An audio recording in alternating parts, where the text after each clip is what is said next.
The highs and lows of Formula One are never more apparent than here at soggy Spa. In 3 hours' time, Fernando Alonso could reach the cherished summit, crowned world champion at just 24.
Fernando Alonso is powering towards the title. The small man from Spain is making a big splash. The championship is his for the taking. But lurking over his shoulder is his only remaining rival, the breathtakingly quick Kimi Räikkönen. Locked in a personal duel, Räikkönen has a lot of catching up to do if he's to overtake Alonso, but his McLaren has been electrifying. Let battle recommence. There are possibilities to win. If Kimi retires here, I think I have the first possibility. So, I think I have to race a little more, thinking in the championship. Hopefully we can still win it. It's not going to be easy and we need some luck, but we try to do the best that we can and hopefully we fight until the last laps in this year. As we've come to expect in Spa, it's wet here in the Ardennes. Formula One's most testing circuit just got harder. It's the Belgian Grand Prix from Spa-Francorchamps.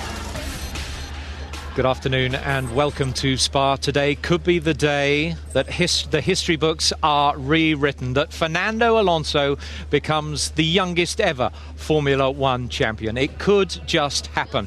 One thing is for sure this weekend, though, with the news that came from the paddock last night, that Minardi is to be bought by Red Bull, and we'll have more news on that later. But Fernando Alonso's target is clear. He leads the race to the title by 27 points. Were he to score 4 more points than his only remaining rival Kimi Räikkönen today, then he'd add the mantle of youngest ever champion to those of youngest on pole and youngest Grand Prix winner. The 24-year-old would beat Emerson Fittipaldi's record set this weekend back in 1972 by 18 months and jump above such great names as Michael Schumacher, Niki Lauda and Jacques Villeneuve. But Renault aren't likely to have it all their own way this weekend because McLaren qualified 1 and 2 on the grid and Kimi Räikkönen is hunting down Alonso for the driver's title. It's the first time for a decade that Michael Schumacher has come to Spa not part of the championship fight. But the old stager didn't lack any commitment on his flying lap. He was a second faster than teammate Rubens Barrichello and he slots in 6th on the grid.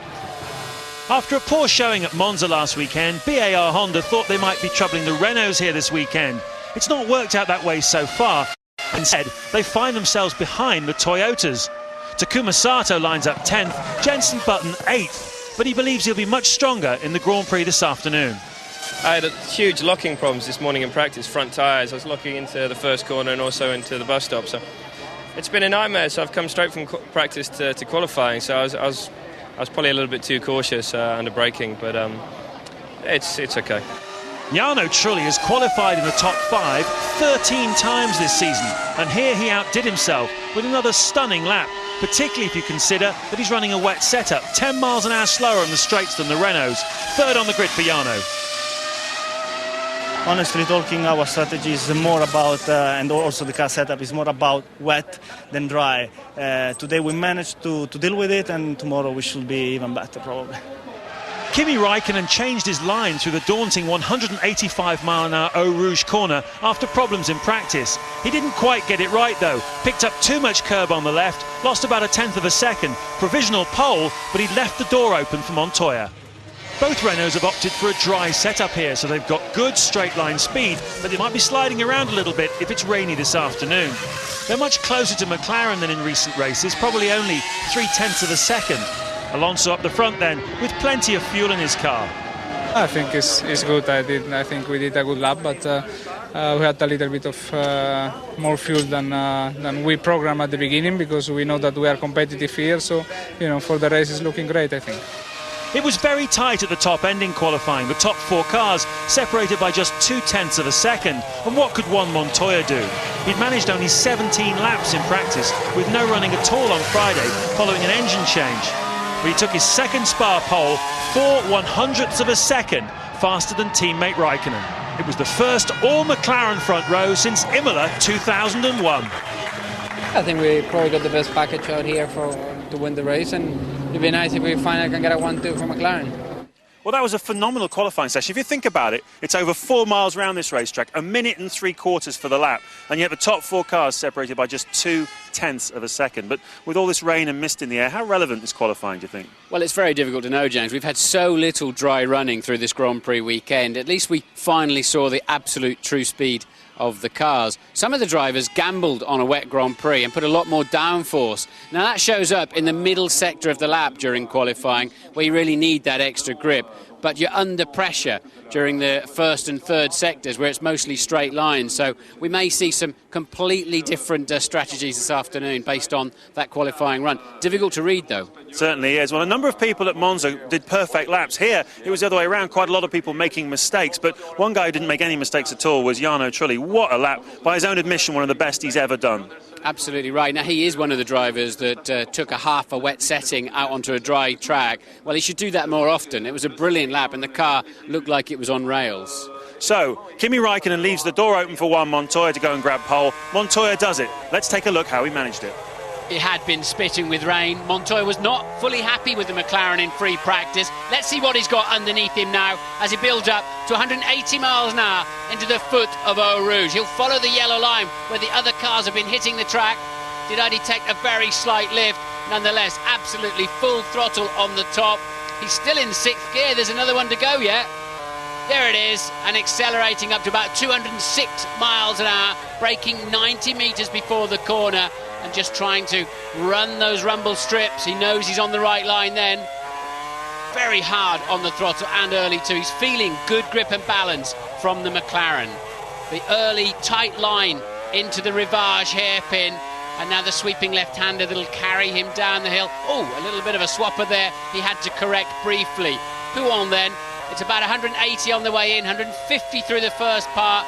Then he can just stamp on the throttle, 4.5G for a long period of time. Bring it to the left-hand side immediately for the Fagnes chicane. Another corner to get into early and get settled. Listen to that. Now he's really feeling some grip. The first part of Stavolo, the car tends to want to run wide. He was taking a lot of curb on the inside, got away with it. Absolutely full throttle. Look at the rain clouds threatening, but the track is still dry enough. Blanchimont coming up, 190 miles an hour. He's just going to coax this with the merest turn of the steering wheel. He's thinking now about a braking point for the bus stop chicane. Bring it down to about 70 miles an hour. Those curbs have been cutting tyres badly. Remember, he has to start the race on these set of tyres, so he has to be slightly cautious. Over the line he goes, pole position, the 51st all-McLaren front row. Tony Jardine is with me today. Tony, it was dry then, it's wet now. How much of a difference is it going to make? Well, the trouble is the weather is so fickle. Even the Met Office has said it's going to dump gallons and gallons of fresh Spa water just to add sparkle to the race at about 2 p.m. this afternoon. These teams are all prepared for wet or dry. They've been rehearsing all the pit stops all morning long. But it's that those treacherous conditions that make it so difficult. And there is a fear factor amongst the drivers. Make no mistake about that. This is a quick track, and they want to get the setup right. Yesterday, they were going with a wet setup. Yes, some of them risk the wet setup. A little bit more wing, standing the tyres up a little bit more. And if that is the case, then they'll be in good shape. But some of them, as Martin said, have gambled maybe on low fuel. Within 5 or 6 laps, they're going to be coming into the pits. It's a big lottery. It is a huge gamble. People are going out there with their if things go wrong, they go very badly wrong in here, as in 98. 98 was horrendous. I mean, this is the sort of thing they don't want to happen. Coming through La Source and down toward up to 150 miles per hour. David Coulthard it was that lost it, blinded by spray, which is a massive problem. 13 cars out in this crash alone. Rubens Barrichello, surprisingly, just had a sore arm at the end of this. Most of them got back and got into their spare cars, including David Coulthard. But the good thing from McLaren, they're at the front. There'll be less spray for them. They should be able to control this race. Yeah. But they should be, but it's going to be tremendously difficult. They need a 1-2. 27 points behind, and Alonso only needing that 4 points. They haven't had a 1-2 since Australia in 2000. Well, the way they line up on the grid often has no bearing how they finish the race. Take us through the grid, though, Tony. Perfect positioning as McLaren lock out the front row for the first time since San Marino 2001. Juan Pablo on pole again. Truly, he was mighty. Third for Toyota, ahead of the champion in waiting, Alonso fourth. Fifth, Ralf Schumacher. He wants points for Toyota. Sixth, his brother Michael. He wants a wet race for his Bridgestone-shod Ferrari. Seventh, Massa in great form. Eighth, Button, who had to go out early. Ninth, Webber in the Williams. 10th, Takuma Sato. 11th, Coulthard's Red Bull. He had problems pushing hard in medium corners. 12th, and disappointing for Barrichello and Ferrari. 13th, Fisichella, a 10-place engine penalty. 14th, Villeneuve. 15th, no grip for Pitsonia. 16th, Klein. 17th, a great performance from Dornbos in front of the Dutch fans. And Christian Albers, 18th. 19th and 20th, Montero and Kartikeyan for Jordan. Okay, turning to Spa then, in the wet. You've driven around here in sports cars in the wet many times. What do you really have to look out for? Everything. The puddles, the rivers. That's a difficult thing. Spa's so undulating, it's up and down, that rivers and big puddles seem to accumulate in certain areas. And with the average speed being so high, if you do hit them, the car just lifts up in aquaplanes. And once it's up in the air, you can't do anything about it. I think Luizzi found that out on Friday. And that's the tricky part about it. You've got to really be fingertip stuff. Thanks very much, Alan. Fingertip and edge of the seat stuff. But what makes Fernando Alonso so good for you, Tony? I think it goes a long way back to his dedication when he was young and he was karting. He went off to Italy on his own, showed that incredible determination without his family just to make his way. And as he said, the real pressure was on him then when he was karting at the top level to make it. And he said only then when he knew he could make it would the dream of Formula One become a reality eventually. He's an amazing young man. But it's not just the determination, it's the maturity, presumably, as well, and a huge amount of skill and consistency. He has the skill, but it's the intelligence factor. He's so cool. He's able to cope with instructions. He's able to change oil from one tank to the other in Malaysia, which was a big problem. Otherwise, the engine would have blown while he's sitting there at 170 miles per hour. And yet, he's an ordinary bloke that does card tricks and supports Real Madrid. Just like you and me. Yeah, indeed. How would he compare to the likes of people he might beat should he win the title this year? The Emerson Fittipaldis, the Michael Schumachers, the Niki Lauders? Well, Emerson did it in an amazing short amount of time, and he stepped in and filled the breach when Jochen Rindt was sadly killed. Different set of circumstances here, but the way he's built up, so I really put him down. He will never, I don't believe, beat Schumacher's record of 7 titles. That's going to be hard for anyone to beat, but I think he's going to be one of the great champions, and he's going to be a multi-champion. Okay. Well, while Alonso obviously has the advantage in the driver's title, it's a far closer contest in the battle for the constructor's title. It's a battle between two teams, McLaren and Renault. Just 8 points separate the two, with Renault leading, of course. Remember, both McLarens line up on the front row of the grid today, and the two teams come to Spa-Francorchamps from very different angles. This year's championship is personal. The team characters as different as their paint jobs. McLaren boss Ron Dennis, meticulous, disciplined, but prone to the effects of Formula One's emotional roller coaster. Then there's Flavio Briatore, the flamboyant playboy, nicknamed a sweater salesman when he was in charge of Benetton, but now headed for another World Championship title. I'm quite in awe of Flavio. I've never seen anyone win so many races and know so little about racing cars. Flavio enjoys personally reminding Ron whenever McLaren slip up during the race, and even though they're not mates, there's a respect there. Sometimes I'm happy to see him, sometimes I'm not. We all like to pay attention to Kimi Raikkonen versus Fernando Alonso for the Drivers' Championship, but ask the teams and all they care about is the constructors. Kimi's driver's title even comes as an afterthought. We are building the brand McLaren Mercedes, and us winning the constructors is important. We feel that we have every opportunity to, and that's what we certainly intend to do, along with the drivers if we can. The battle for third is just as keen. Just 8 points separate Ferrari and Toyota, and for the Japanese team, third in the constructors would be a triumph. Jarno Trulli is well placed for points today, also third on the Belgian grid. But rain in the race should favour Ferrari on their Bridgestone tyres. We have 8-point gap. I think we have the third quickest package at the moment on the track.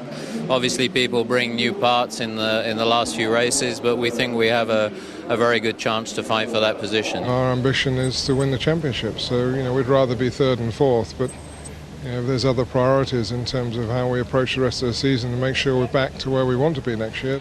And consider BAR, second best constructor last year. This season they'll be relegated to 6th, which means less TV money, smaller garages and a drop in prestige. Not to mention 1 place behind Williams.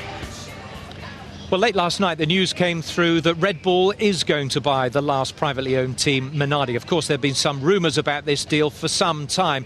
But this morning, Minardi owner Paul Stoddart confirmed the details, and we'll hear from him in a moment. But first, here's Red Bull's view on the deal. Well, Red Bull have confirmed a deal with Minardi to purchase the team, which guarantees its future in Formula One. It will operate independently from Red Bull Racing, but provides the ideal platform for their junior drivers, the 22 drivers that they're supporting in various formulas. It's an ideal platform, for those that reach the higher echelons of Formula One. What about the staff down at the Minardi factory in Faenza? Is the intention to keep the team down there? Yes, I mean that's the plan certainly at the moment, and it makes a great deal of sense to do that. And will Paul Stoddart remain involved with the team? Paul will certainly remain involved to the end of the season, but I'll let obviously him address his future with you. Well, here is Paul Stoddart. Paul, what does the future hold for you personally? Will you retain an involvement in the team when it's taken over by Red Bull, or bow out and concentrate on your airline business? Well, Minardi and Formula One's still in my blood. I don't know, Lou, it's too early to say. Hopefully I might find something. I never know. It might be a job for me next year, but we'll see. You've had 41 people approach over the last 5 years to buy Minardi. What was it convinced you that approach number 42 from Red Bull was the way to go? I think really I said 4 years ago today, actually, after 9/11, that if ever an offer came along there, somebody could do something better for the team than I could, and they were serious people, and they would keep it based in Italy and the workforce intact, that I would sell, and that offer finally came, and I have. Is this the end of an era as far as the privateer teams are concerned? I think so, sadly. I mean, it's going to be... I know what it's been. I know the pain over the last 5 years. I mean, watch out for the book. It'll be a good one, and it'll tell it as it was. And basically, it's not something that I could think someone's going to do again. We've seen Peter Sauber sell. We've seen Eddie Jordan sell. Now you've seen me sell. Sadly, I think Formula One is moving into a new era. Thanks, Paul. Thanks, Lou. For you, Tony, is this a good thing? It's terrible. Formula One's losing its shop steward. Who's going to fight for the minnows? Who's going to fight for the workers? Come on, the workers. It is a great shame, actually. It is an end of an era, because what that means, he's struggled like anything, but he's railed against, the might of the FIA, the might of the other teams to keep that thing on the rails of Minardi going. Now it's going to be properly financed. It won't be a big works team, but it's got the might of Red Bull behind it. So you're going to see the gap between the have-nots and the haves close a little bit more. The other thing is Dietrich Mateschitz now has 2 teams. He'll get 2 votes on the FIA and FOM, so he'll become an ally of Bernie Ecclestone. So I think it's good news all around, but it's sad to see the likes of him and Eddie Jordan out of the sport. Exactly. Should we be sentimental about Minardi? This is their 20th season.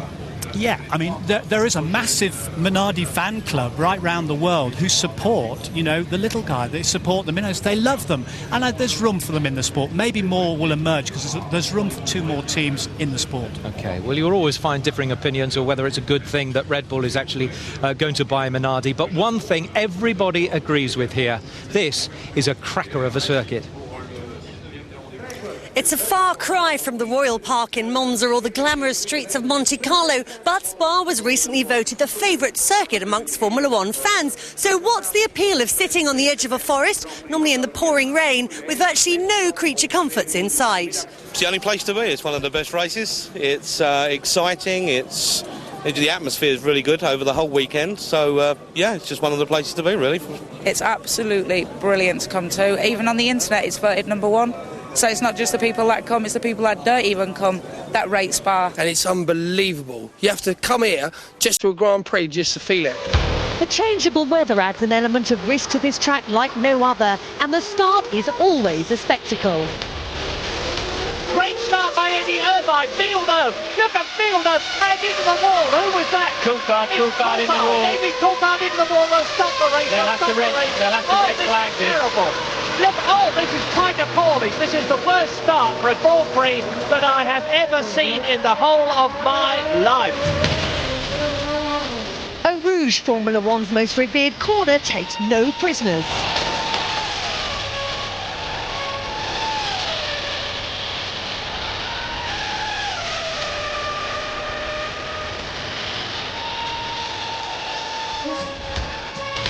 And nor does the flat-out 190-mile-an-hour Blanchiment.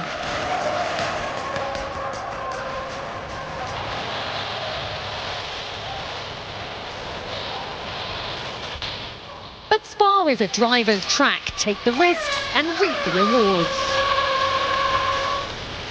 Michael's having to defend, and Mika, and the back marker's in the way. Can he do it? Yes, he's done it. A brilliant move there, either side of Zonta, and Hakkinen brilliantly takes the lead of the Belgian Grand Prix. Spa presents a unique challenge, and the drivers, well, they just love it. Spa is my favorite track, like 80% of the drivers in Formula One. And I think this weekend we will enjoy a lot this track. There's no question that to psych yourself up to go out on Spa is similar to psyching yourself up to go out in Monaco. You know that it's a big challenge. You need to be a little bit stupid to be quick in certain places here. It's basically amazing. You know, everybody loves the circuit. It's going up and down. It's such a long circuit. There are fantastic corners like Eau Rouge and Radion. So it's dramatic for a driver to drive on this kind of circuit is something very special.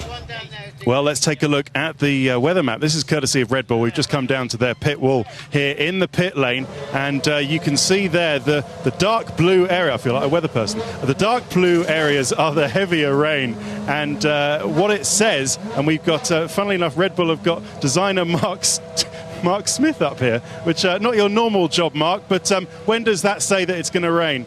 Well, it's not a fully predictive thing, but it's a historical thing, and if you follow that and make your own predictions, it's probably about half hour into the race. Half hour into the race. Well, there we go. We'll let you know when it happens, but rain is certainly coming. It's on its way. It is a little bit dry, but damp in the air at the moment. It's a demanding track, but it is very special, this circuit. Well, it's the last great natural challenge, as Michael Schumacher said. It's the home of the brave, the home of the champions. That Hakkinen move was one of the greatest overtakes as Formula One has ever seen. The drivers love it, the spectators love it. You know, that compression through Eau Rouge and going up the other side, incidentally, where Renault had their oil problem, which is why they came here to do the shakedown test. It's just a driver's track, and it truly says if you get the flow right, you imagine the buzz they get from it. We get a buzz just watching them. But if the rain does come down, as predicted half an hour into this race, it's a completely different circuit. Yeah, I mean, let's not forget, it is extremely dangerous. In the old days, we lost a lot of drivers. I mean, Sterling Moss crashed in 1960. They didn't find him for half an hour. That's why the circuit's been truncated. But here, it's very, very difficult. In 98, towards the end of that race, the spray is such an enemy of the driver, the dread, the fear factor. Here's Schumacher going round, lapping everybody. Coulthard's been in the pits. He's in his spare car from the big crash at the beginning. And Schumacher's on three wheels, gets back to the pit, so does Coulthard. He dashes down to his pit. They try to restrain him, and he grabs Coulthard by the throat and accused him of trying to kill him.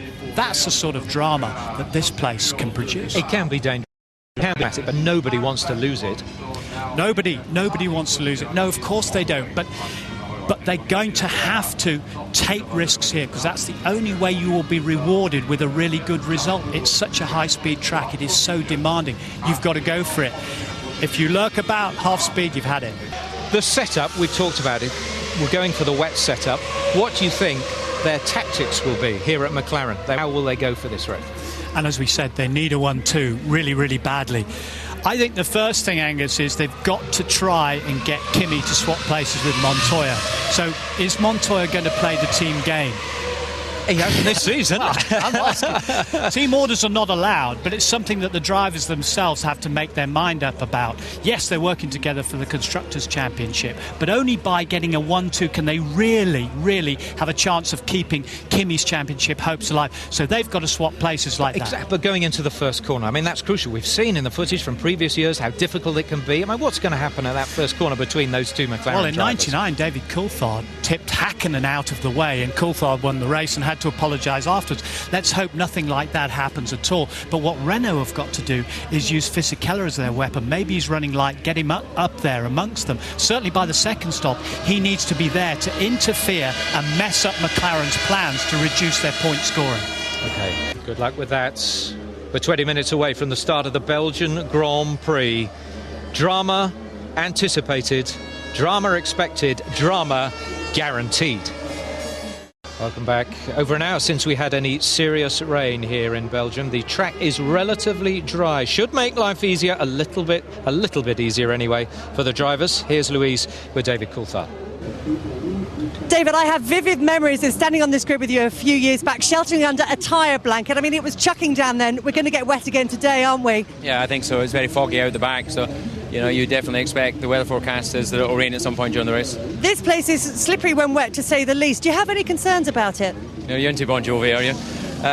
Yes, I have a great deal of concerns. It's very difficult. You saw from the GP2 race, the mini race, all the races that a lot of cars have been going off. One of the issues is the spray stays in the trees, and we just can't clear that, so visibility becomes a big issue. But it does also have the effect of sort of equalling out the cars, doesn't it? The driving skill comes to the fore, which might help you in a way. I know sometimes people will say there's guys that are particularly good in the wet and all the rest of it. I still think a quick car is a quick car in the wet. It's a bit like when you talk about Monaco being a driver circuit. Well, you still have to drive all the others. So I think what happens in the wet is the teams that make good strategic decisions on tyres, the drivers that maybe tactically know how to keep out of trouble, can come forward. So I presume Michael must be feeling pretty confident going into this race. Thanks, David. Thanks. 14th on the grid for David Coulthard. Mark Webber 9th on the grid. Sorry, David is 11th on the grid, of course, today. But they're all talking about when's the rain is coming. Well, of course they are, and Mark Webber will want to make a clean start. He's had particularly difficult starts of late and been losing his nose cones, particularly at Monza in the last race. But David Coulthard was particularly nervous and slightly agitated there. That's what Spa does to you. It's the anticipation, as you've said, of this weather. We've looked at the mist, we've looked at the rain, and from where we sit, you can see it hanging in the trees. We cannot see Eau Rouge from our position in the bottom of the paddock. Visibility is a massive issue for these drivers. It's all very well anticipating. It's dealing with it when it actually arrives. Of course. I mean, you really are going to see 20 of the world's best drivers in probably the worst conditions. There's Rubens Barrichello walking up the grid. Michael Schumacher just ahead of him there. They will be tested to the limit. I wouldn't want to be in a Grand Prix car today for love nor money. They won't even be able to see their braking points. They won't even be able to see the cars in front of them. They'll be straining to see that red light flashing in front of them, and suddenly it will come up through the gloom. And as Alain Prost says, this circuit sorts out the men from the boys. And we don't want to talk about carnage or anything like that, but you have to point out how difficult it can be for the drivers. Yes, of course you do. That's Jean Todt, the team boss from Ferrari. Would he have been disappointed with Michael's qualification? Now, would he be disappointed that they're not so strong coming here to a racetrack which is usually so strong for them? Massively disappointed because they're only 10th in Monza. That's the first time they've failed to score points since '96. OK, let's go down to Martin. He's on the grid now. Thank you, Angus. Well, we've got to try and find a driver today to talk to, but it's going to be so difficult because the conditions are really changing all the time and a lot of guesstimation going on, a lot of information. I'm going to try and sneak in here, try and come in here as well, Andy, and we'll go for Fernando, who could well take the World Championship today. He's got a smile on his face, but is he going to have a quick word with us? Anything we can do here, Patrizia? Desperate to know what it's like out there on the racetrack, and he's feeding that information back. Some drivers have chosen to go with high downforce here. It's going to help them in these tricky conditions, no doubt about it. And also, when they have to move to slicks, those with more downforce can go with confidence earlier too. So at the moment, they must be sitting on this grid feeling quite good. But the Renault drivers don't have that luxury. They've gone skinny. They've gone for straight line speed. They'll be able to mug people at the top of the hill when the track dries out later on. But will they be able to keep it on the road? And can we go in there now? Flav, can you organise us? We've got a few million people here desperate to talk and hear what the... we'll catch you in a minute. Flav, the downforce you've got on your Renault here, is it enough to get the job done today? I don't think so. This is the problem. Our wing is very efficient, honestly, and we try doing the best. We try to keep the car in the track to finish, and this is what we try to do. All right, you need 14 points from the last 4 races to win the championship. So how many are you going to take today? And what will you be satisfied with today? For me, 6 or 7 is fantastic. Double of my budget. Okay, double your budget. Let's see. We're going to come back. I'm going to find him. We'll not give up on that. We're going to sneak out of here. I don't know how you're going to get out of there, Andy. You'll have to come underneath. There we go. Let's see if we can find somebody else. Bernard, how are you doing? No, it's all right. I'm not trying to... No, you look nervous there. So, great season of motor racing. We could see the youngest ever world champion today. Well, I hope not today. I hope in Japan. But I think I'm going to be wrong. All right, yeah. So you'd like to see it right go, of course, right to the end of the year for the show. But you must be really pleased with how it's gone this year. It's gone very, very well, and it's good. We're in Spa with the rain and everything. It's all tradition. It's kind of guaranteed, isn't it? Who's your money on today? You're normally pretty accurate on all this kind of thing. I think Michael's going to be a big shot. The Bridgestone are big if it rains, but I think we've got to put our money on Kimi. You're going to put your money on. Sorry, I'm messing around. I've lost all sound here, but I've got it back again now, so I'm holding the microphone in the wrong place. Your money's on Kimi today. So we've seen some horrendous shunts this morning. Minis tearing the racetrack. Now, do you think it's dangerous here or what? No, not at all. Not at all. As I was saying before you lost your sound, I think Michael will be a big shock today to everybody. To be back to the old Michael, I think. Yeah, he could be the man in these conditions. Certainly could be. All right, thank you very much. Let me see if we can find Button, because Alonso doesn't appear to be game on. Has he gone? Yeah, he's gone anyway. So let's wander down. Jensen is down in 8th place. How are you, Mick? You all right? And Jensen apparently is also getting in the car. The problem they've got is they're trying to work out, are they going to start this race on intermediate tyres or the wets? When will they be going to the slicks? This is what they're trying to discuss. Let's have a quick word with Felipe.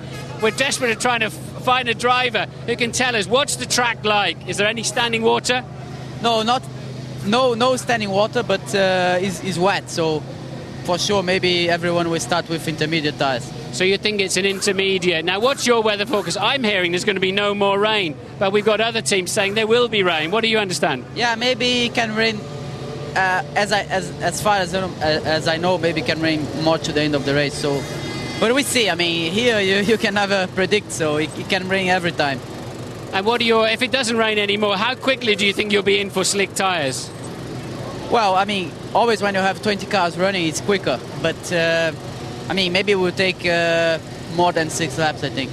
More than 6 laps. Okay, we're going to go back to Angus. Thanks, Martin. Well, Fernando Alonso keeping Martin waiting. He's not even world champion yet. What's he going to be like when he is world champion? But importantly for Alonso, it's his second drive with this engine, and he wants to protect it. Indeed. He worked the engine very, very hard at Monza. They did a chase at the end. Here, they use the engine guide from here on the dyno, as this is one of the toughest circuits on engines. It's punishing for engines. And we already know they had an oil problem from last year when the oil sprayed out on the back of the tyres when he was leading and out he went. Because when they go through Eau Rouge and come up the other side, negative G lifts all the fluids to the top and can aerate the oil. That is what Renault have been worried about. That's why they came here and did a shakedown test to make sure that the engine was all okay. But it's done one big race. It's got to do another race now. They're going to have to err on the side of caution unless they know much, much better than us, which is why they've already changed Fisicheller's engine as a precaution. Finishing will be the most important thing for Alonso and his team as they prepare for the Belgian Grand Prix here in Spa. They're waiting to crown a new world champion, and he wants to stop him.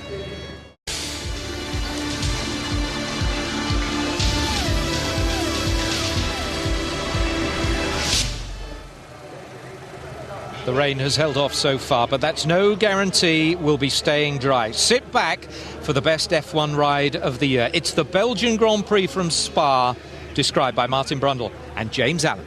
Thank you, Angus. Hello, everybody, and welcome to the world's most popular Formula One racetrack, the 4.3-mile Spa-Francorchamps. Like Monza, they've been hosting races here since the 1920s, and you know, the old track was 8 miles long, and it spanned 2 valleys, which meant that it could be dry in one part of the circuit and wet in another. By the early 1970s, it was considered too dangerous, and it was shortened for the early 1980s when Formula One racing returned here again. But weather continues to be a major protagonist in any Belgian Grand Prix. There you see the safety car going off on his rounds of inspection. There is a drying line. I'll describe it as dry. You can see the splash coming up from the back of the car. Certainly it's going to be a factor here this afternoon. In some ways, the weather this weekend has overshadowed the battle between Fernando Alonso and Kimi Raikkonen. And who knows what's going to happen in the 2 hours which follow this afternoon. The title, though, could be decided this afternoon, as we've heard. If Fernando Alonso scores 4 points more than Kimi Raikkonen, it's all over, with three races still to go in the championship. And at 24 years and 1 month, the second youngest driver in this field, Christian Klien is the only one younger than him, could become the sport's youngest ever world champion. But that's a long way off yet, and a lot of racing still to come. Spa, incidentally, has only crowned a world champion on one occasion, and that, ironically, was last year, Michael Schumacher. So in all those years we've been coming here, only one man's ever gone away from here as the new world champion. Well, as Martin was saying, on the grid walk, we've already had 2 races this morning red flagged due to accidents and incidents, some damage to Armco barriers. We've had cars barrel rolling into the braking area of Les Combes. One hesitates to say anything about incidents, but Spa and incidents and unpredictability are 3 words that you have to put together in any sentence, aren't they, Martin? Yes, and the problem is the drivers. You can see the green area there in the middle of your picture underneath the captions. That's actually AstroTurf, and it's incredibly slippery when it's wet. And we've seen cars that have made it on in support races that made it onto those sort of zones and just gone off and had enormous accidents in unusual places. The drivers are out there not just deciding Inter's wets, and it's quite clear really now it's going to be intermediate tyres. That's sort of halfway between a wet and a dry. But is it going to be a brand new set or a scrub set? What's going to give them the best chance in the early stages to make places, to keep it on the road? This is a day to think about the long game, not short-term advantages. As they set their cars up in terms of tyres and tyre pressures, of course, with the latest regulations, all they can change on the grid after it's been declared a change of climatic conditions. That means they can change the front wing, which they can do at any time. They can change the brake cooling and the radiator cooling ducts and tape and adjust it that way. But of course it may be dry later on anyway, so what do? You're going to have to, I think the drivers are just going to have to go out and drive around the problem, because they could be effectively in a full dry setup. So a lot of discussion, a lot of changing plans down there. And of course what they're hoping for, those drivers that qualified with a lot of fuel on board, they're hoping it doesn't dry too quickly. They want to go all the way to their window, their pit stop window, and maximise the fuel they have in the tank before they have to stop to change tyres. Otherwise they've wasted a lot of effort yesterday qualifying with a good load of fuel. So I think there's going to have to be some quick thinking on their feet today as the race unfolds, James. There you can see what an intermediate tyre looks like, a much shallower cut groove in it. Thinking on the feet will be the order of the day. Just to let you know, it looks very much as though we're going to start this race from the lights. The safety car has gone off on his parade lap. The races earlier this morning, the GP2 race, the Mini Challenge, Porsche Super Cup, started behind a safety car. It was raining quite heavily earlier this morning. We haven't had much rain here for the last couple of hours. We had a big downpour at 9:30. Those poor folks up on the hillsides all got wet, but they don't mind. It hasn't dampened their enthusiasm too much. We hear 30,000 have come over the border from Holland to support this man here, Robert Dornbos, in the Minardi, and his teammate Christian Albers. And you can see, like a Christmas tree, the lights twinkle, the anticipation, similar to Christmas Eve, but a very different spectacle in prospect. So we're expecting a battle between McLaren and Renault, as we've seen most of the season. You can see Juan Montoya will start from pole position with teammate Raikkonen alongside him. No engine changes here, so they're both up the sharp end. for the first time we've had a McLaren 1-2 since 2001. Jarno Trulli there, spectacular qualifying effort from him. And he has got a fully wet setup on the car, so if he's still in the hunt when it starts to rain here, he could be looking quite good, as would Michael Schumacher, who is in 6th place. The wily old fox has hedged his bets, and he's won this Grand Prix on 6 previous occasions, and on several of those, Martin, he's had to think on his feet in identical conditions and circumstances to this.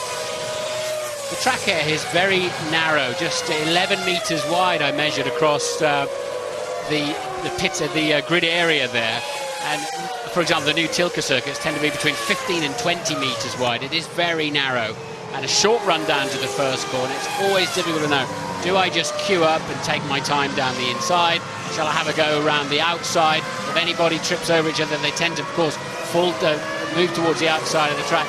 It's the luck of the draw in many respects. But today, with cold brakes, cold intermediates, it's going to be very difficult to slow down into turn 1. And it would be so easy to lose your nose. Maybe it's smarter than the Minardi team. Remember, their cars got involved in a tangle last weekend in Monza. At least starting them in the pit lane, they can avoid all of that. Yep, so Minardi's starting from the pit lane, just bringing up to speed with Pitsonia's situation. He is once again deputising for Nick Heidfeld, who continues to suffer from headaches after his testing accident at Monza. So Antonio Pitsonia, the 25-year-old from Brazil, nicknamed the Jungle Boy because he comes from deep in the Amazon forest. If you remember, he was a stand-in for Ralf Schumacher with the Williams team here last year and was heading for a podium when his gearbox failed in the closing stages of the Grand Prix. He's starting well down the field though this weekend. He's qualified in 15th place, but once again Super Sub Pitsonia, who scored points last weekend in Monza, is in the Williams. Some talk that Heidfeld may not even get back in that car for the rest of the year, but I'm sure that's a story for another pre-show on F1 ITV. Another variable this afternoon, James, when this race gets underway is fuel consumption. Of course, you use less fuel. You're using overall less revs per lap and therefore less fuel. And they'll have to be furiously recalculating that. But it's 4.3 miles. To gain an extra lap of fuel takes quite a bit of doing, but it will be a factor of the race for the engineers back in the pits. There you can see the Minardi waiting to go out on track. I'm not sure where the other one is, but anyway, that's certainly the Dornbos car in the pit lane. They're coming around very slowly on their parade lap. This is the heavily modified bus stop chicane. Now, we've seen races have stopped early and abandoned so far today. I have to say, in much more difficult conditions than this. But as providing the leaders cover 2 or more laps, it'll be half points. Providing they get to greater than 75% distance, which must be, I guess, 33 laps, it'll be full points. Now, I mention that because obviously Raikkonen will be desperate for this to be a full points event, and Alonso really won't care too much. Certainly won't. Forming up on the grid then, the charismatic curved grid here at Spa-Francorchamps, a bit like Silverstone. The cars at the back are around the bend from the cars at the front. Nice clear track in front, nice clear view in front then for Juan Montoya, because there's going to be quite a bit of spray on this opening few laps, and you certainly want to be the one with no spray to look into. There's Charlie Whiting, a very experienced old head, the race director. We're going to be relying on him here this afternoon to keep cool. Are you ready then? 44 laps of the world's most popular racetrack. Begin now! Great start by Montoya. Raikkonen's looking in his mirrors already, looking for Trulli, looking for Alonso. Trulli's nailed him down the inside. Raikkonen cannot afford to make any contact there, and he looks like he's got away with. He's running very wide though. Alonso is right behind him. Trulli tucks in 3rd place. Montoya's got the break though into the first corner. Michael Schumacher has got away well also. Important for Raikkonen to maintain that place, as he has a huge wobble on the top of Radion and kept it all together somehow. Good job that McLaren is working well. Look at the spray, despite it being a relatively dry racetrack. Alonso trying to go around the outside of his old teammate and great friend Trulli, but no chance. Montoya leads, Raikkonen is 2nd, Alonso is 3rd. Well, he said 3rd as he came through the Sector 1, but in fact that's because he was slightly in front of him. That marker, that's interesting. So Alonso was in front of him at the end of Sector 1, but then Trulli got him back again into the hairpin. So Trulli in front of Alonso, Ralf Schumacher 5th, Michael Schumacher 6th, Sato is up to 7th, that's good for him, 8th Massa, 9th Button, 10th Webber, 11th David Coulthard. Yes, of course. Alonso has the low downforce. He would have been super fast down the straight. We know Trulli is carrying a load of downforce in the Toyota, but now he will just waltz away from the Renault. And I would half suspect Alonso to be quite quickly under pressure from Michael Schumacher in the Ferrari. Montoya leads from Raikkonen then with a decent gap already back to Jarno Trulli in the Toyota. Takuma Sato certainly had a cracking start. I mentioned he was up into 7th place. That's from 10th on the grid. Teammate Jenson Button, however, has gone backwards from 8th down to 9th place. David Coulthard is exactly where he started in 11th. So a little bit of movement at the front. Alonso Trulli. You can see Alonso dropping back now a little bit from Trulli. And Michael Schumacher, where is he? He is coming up behind Alonso. So a bit of action there. Behind, that looked like Sato, Massa, Button getting involved with each other. There we go. Side by side, the two BARs then down to La Source. And who is in front? It is Sato from Button.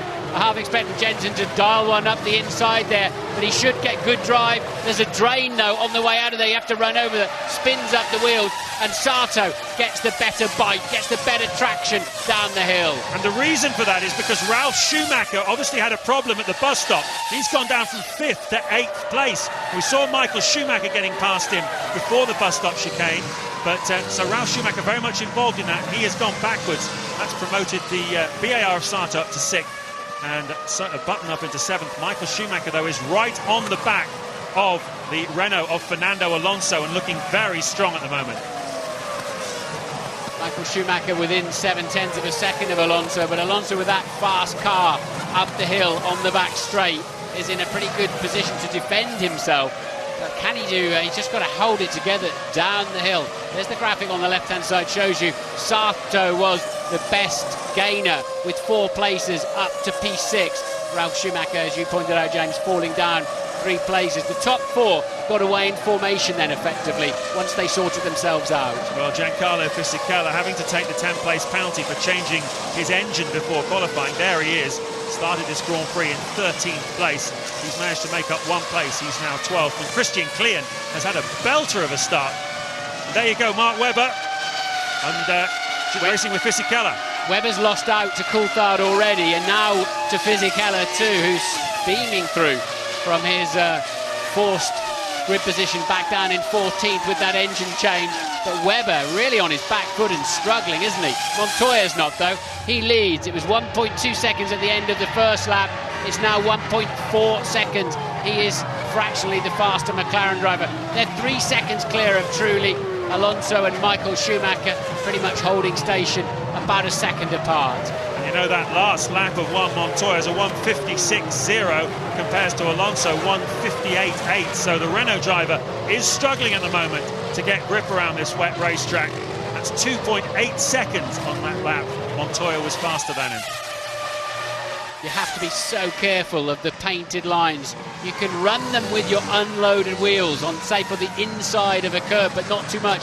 You get on the power too hard, despite traction control, it'll spin you like a top.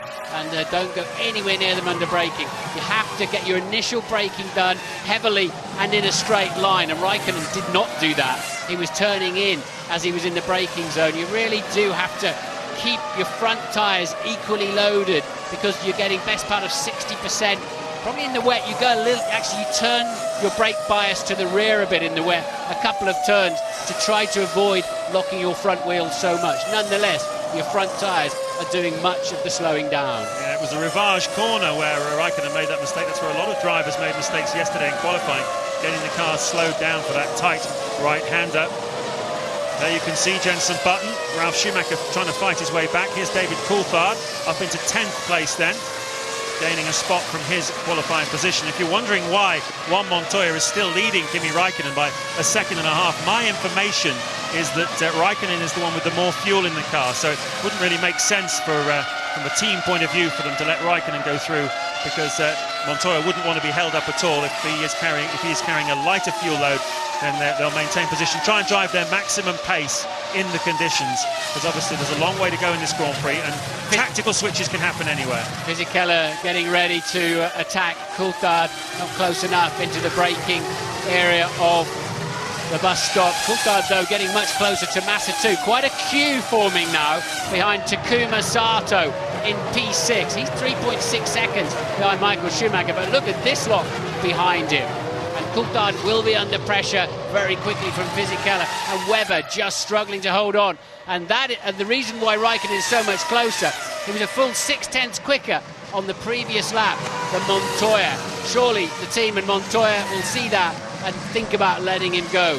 Raikkonen is flying.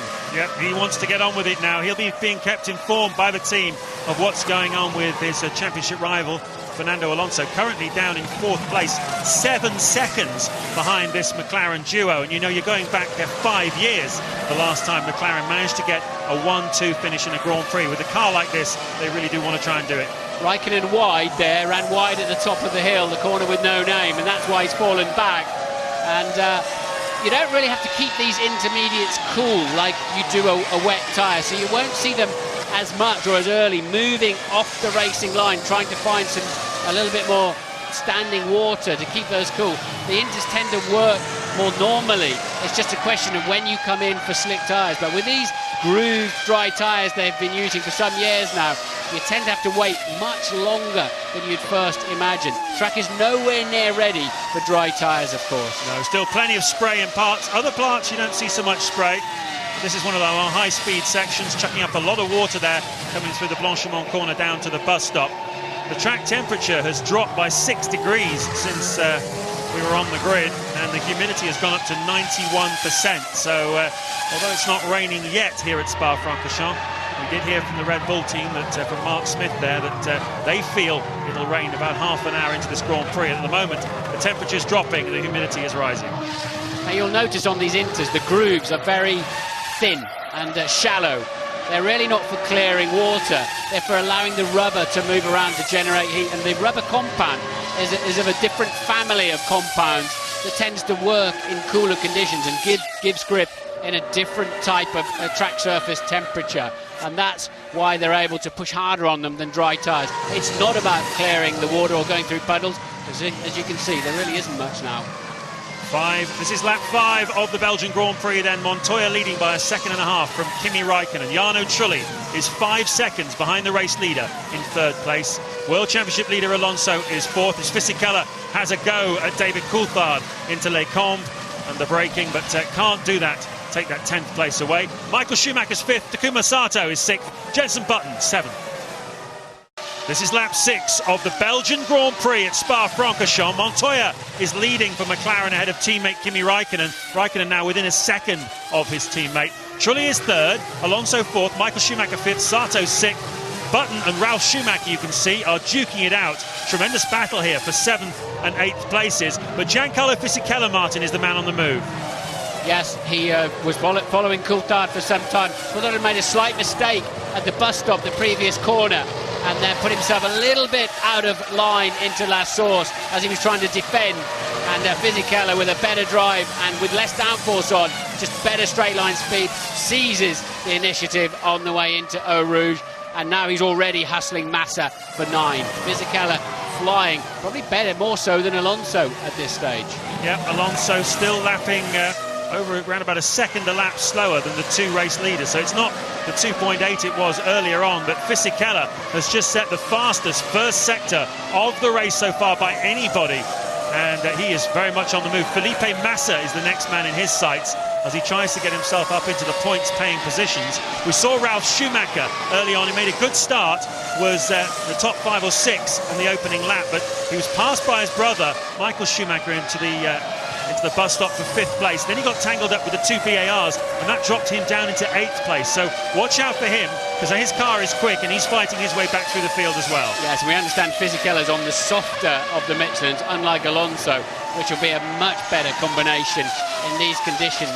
Now we're about 25, 26 miles into this race, and I've just seen the 2 McLarens for the first time into the fin de chicane, taking an unusual line, looking to cool those intermediates a little bit. As I say, you don't have to do it anything like as much as with the wets, but they're just, that tells me also the track is beginning to form a dry racing line. You can see it for yourself in that angle there. Somebody dropped a load of oil all the way down the pit straight in an earlier race, but the drivers now feeling the need to defend their intermediate tyres. Ted is down at McLaren. Yeah, and I'm watching the body language and the discussions being taken place between Ron Dennis and the race engineers of Raikkonen and Montoya. No sign of any swap anytime soon, Martin. Remember, all they need out of this race is a 1-2. It's a big ask, but that's what they're going for. They can always make the swap later, but they have to watch out for Michael Schumacher. Surely he's doing better lap times, lap by lap, and he's bound to be a factor in this race. He certainly is bound to be a factor in this race, Ted. That's absolutely right. He's 13 seconds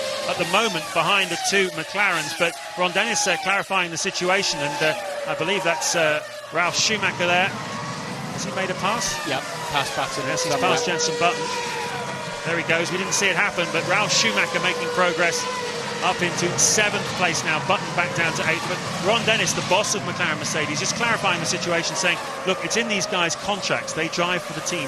They know what to do. We won't be handing out any orders from the pit lane tomorrow during the Grand Prix. Know what they have to do. So we will see how this thing unfolds. Teammate Montoya then is the man who at some point will have to get out of the way and let Raikkonen through to get the 10 points, particularly if Alonso is in trouble.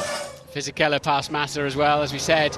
But yeah, I had a McLaren contract and I negotiated 8 of them for Coulthard. And it's very clear, very, very clear, your responsibilities and who you report to and how it works, as it is with other teams, to be honest. Into the pits comes Robert Dornbos, both Minardis then, starting from the pit lane and visiting the pits within the first 10 laps of this Grand Prix. So I'm not quite sure what the problem is there, but neither Minardi having a good day so far. Alba's going to be going a lap down before too long, and Dornbos is already a minute and a half behind the race leader. News this weekend, of course, that Minardi has been sold. Paul Stoddard putting pen to paper yesterday to sell the team to Dietrich Mateschitz, the boss of the Red Bull Drinks Company. He will now own 2 Formula One teams. It's not like soccer where you're not allowed to own 2 teams. In this business, you can own as many teams as you want, although after a while people start talking. But anyway, Mateschitz is now the new owner for next year. And so you can see, you'll be seeing, I think, Minardi coming a little bit through the field with the financial support of that team. And the whole ramifications of Mateschitz buying a second team and where the teams are going post-2007 and how it all fits in commercially is absolutely fascinating. Now is not the time to get into it, just like Raikkonen didn't ever quite get into Rivage, but he's lurching in there and just trying to find different ways of getting the grip. Now look, Montoya moving way to the left to find the extra water. And it's interesting for me because Trulli was faster than both the McLarens on the previous lap. And a second quicker than him was Ralf Schumacher in the other Toyota, who's down in P7. So obviously these track conditions with the setup and aero loads of that Toyota are just coming into their own. Yeah, 1:56.4 for Ralf Schumacher, the fastest man on the racetrack at the moment. Jarno Trulli a 57.1. They put more wing on the car because they anticipated this heavy rain. So Trulli's qualifying effort yesterday was fantastic given the straight line speed disadvantage he had from running that extra downforce, but certainly seems to be paying off for them here this afternoon.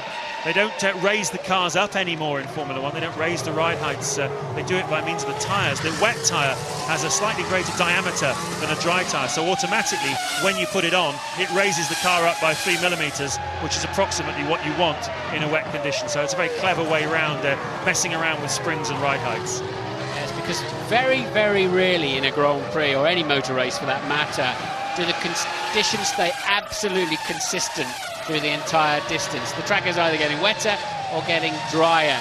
Never is there just enough rain to keep replenishing what the cars are throwing up in the air. What's surprising me here is that they're not letting Raikkonen go. Why put Raikkonen through all that spray at the moment and take any extra risk? He's got to go home with 10 points.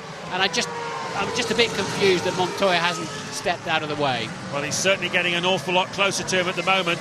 The men on the move, though, are definitely the 2 Schumacher brothers. Watch out for them. Michael Schumacher is closing up on the back of Fernando Alonso, and Ralf Schumacher is also going quickly. Both of those men are capable of getting in front of Alonso here this afternoon. There's a long, long way to go here. We're working lap 10. Lap 11 of the Belgian Grand Prix here at Spa, and we have got a safety car deployed because Giancarlo Fisichella has had a big accident at the top of Eau Rouge. He's okay, he's popped out of the car, no problem, but he lost it right in the middle of the corner, and that means the safety car has gone out, so everybody's coming round slowly. They're going to dive into the pit lane. Yeah, but sorry, James, to interrupt you. Raikkonen's holding them up because he needs to hold the pack because his garage is full of Montoya at the moment. Clever thinking by him so that he disadvantages all of the others and gets a clean garage. And that's exactly what they didn't do at Canada. Do you remember? They should have had a queue situation like that and back them up. That's the standard procedure, but they didn't do it in Canada. They got very crossed up. Here it's worked perfectly. The McLaren drivers working as a team.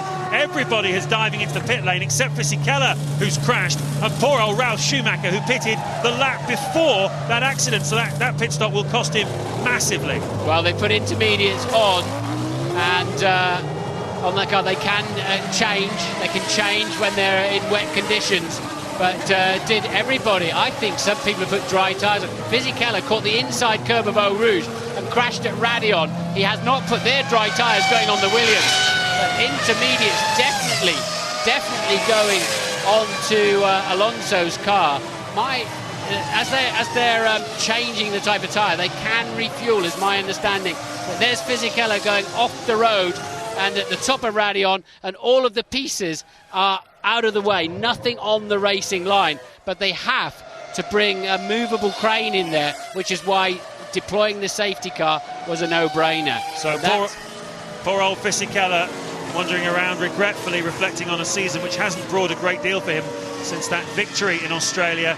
Got a podium in Monza, but that's his only other visit to the podium, and he was really on a charge there. But I believe, Martin, a significant change took place during that round of pit stops, because I'm pretty sure that Alonso came out in front of Trulli. Now, that's interesting. They'll have to sort that one out, won't they? But what about the tyres? We need to see... and who's that? That's Fisichella earlier in the lap going off, obviously, and this is him just clipping the inside curb, puts the back of the car out of shape, it's pointing in the wrong direction, and straight into that safer barrier up the top there.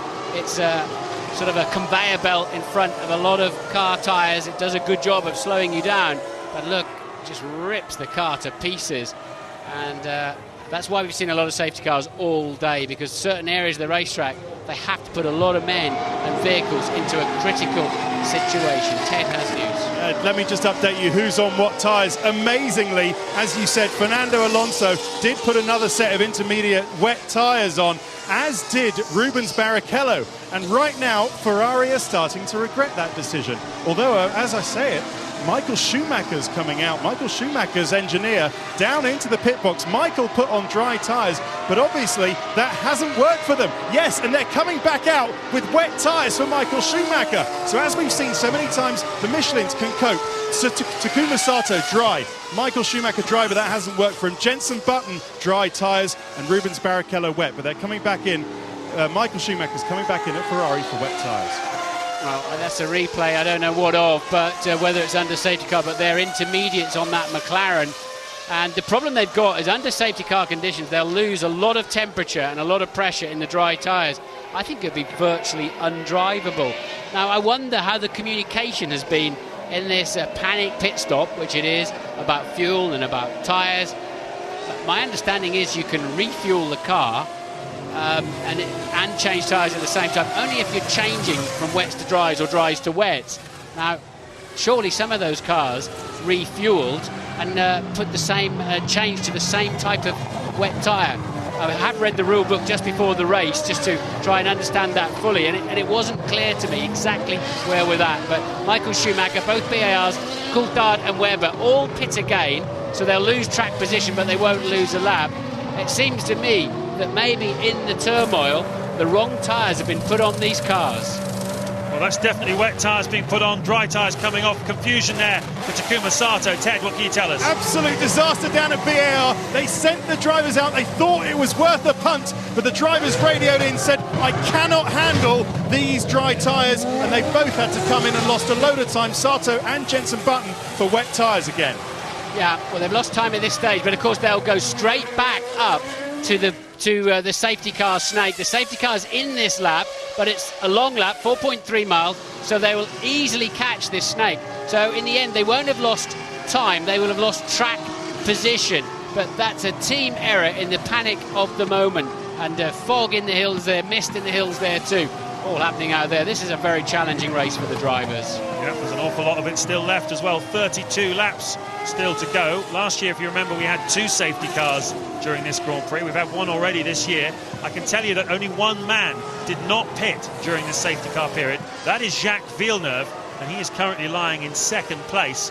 Ralf Schumacher, well, we were saying he'd been disadvantaged. In fact, he's up into 3rd place, having made his pit stop before the safety car came in. So the way that he filtered in behind the safety car obviously worked to his advantage. I'm not quite sure where the safety car was deployed from. I believe it might have been from the top of La Source. But anyway, Ralf Schumacher shown in 3rd.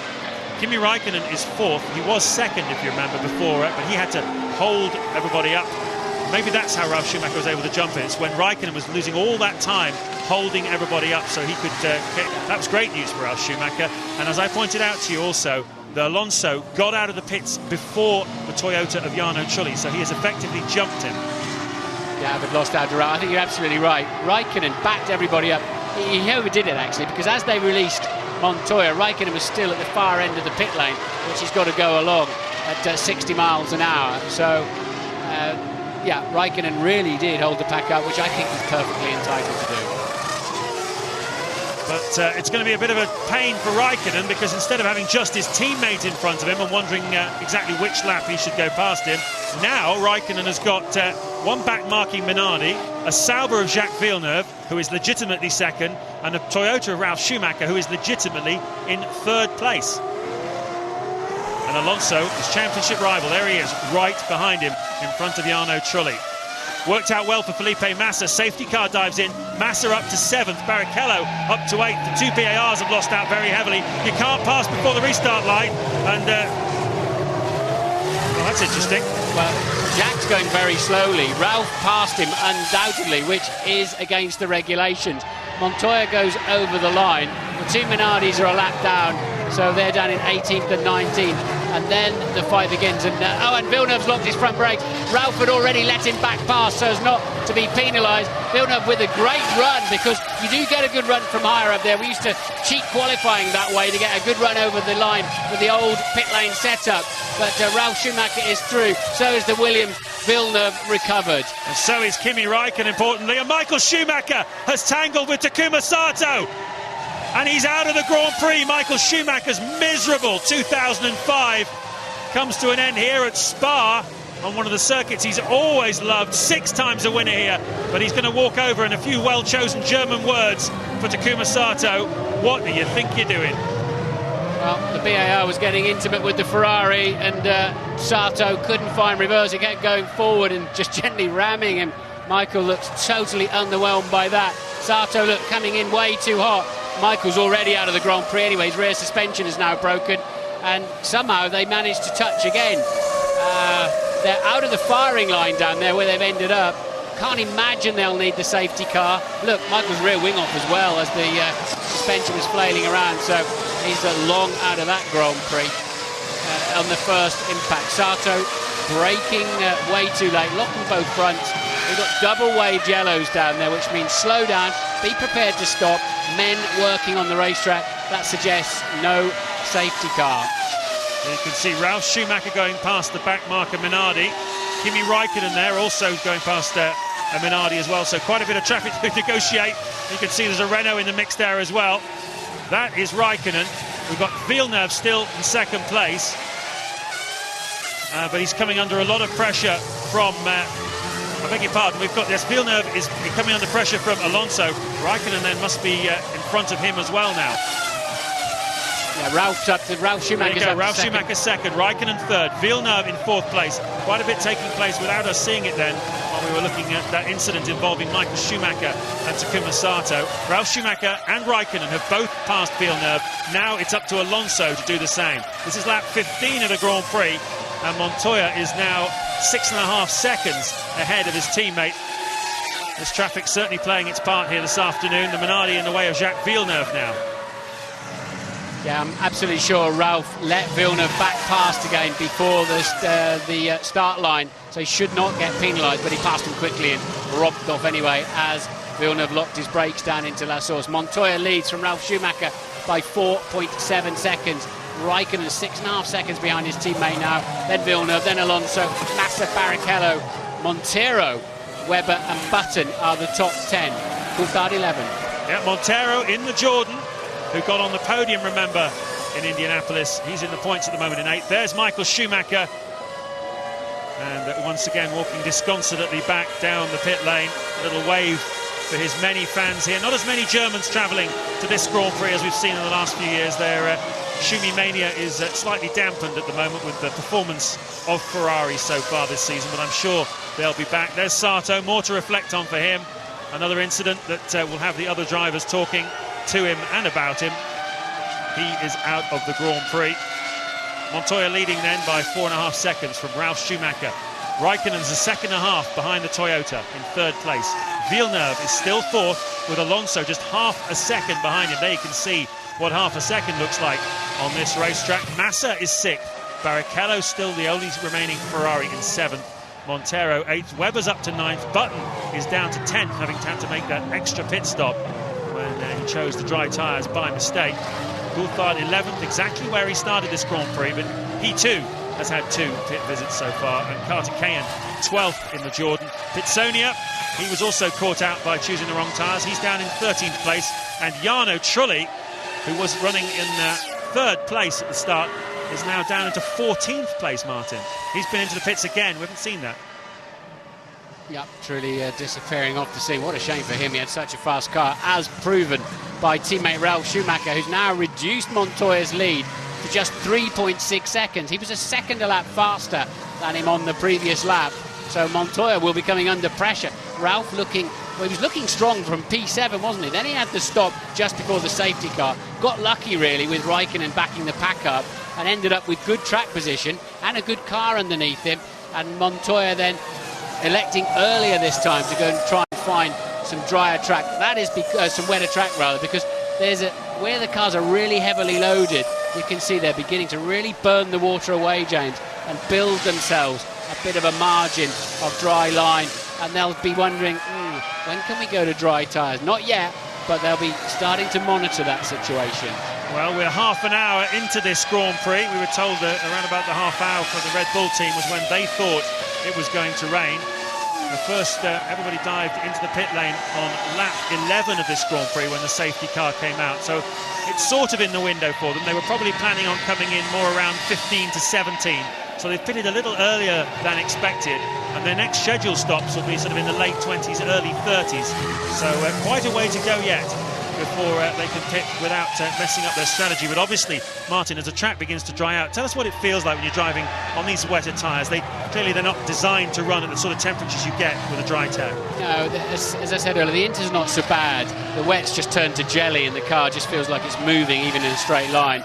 But you just generally lose grip front and rear, and you notice it most in the traction areas actually. You just can't get the power down at all.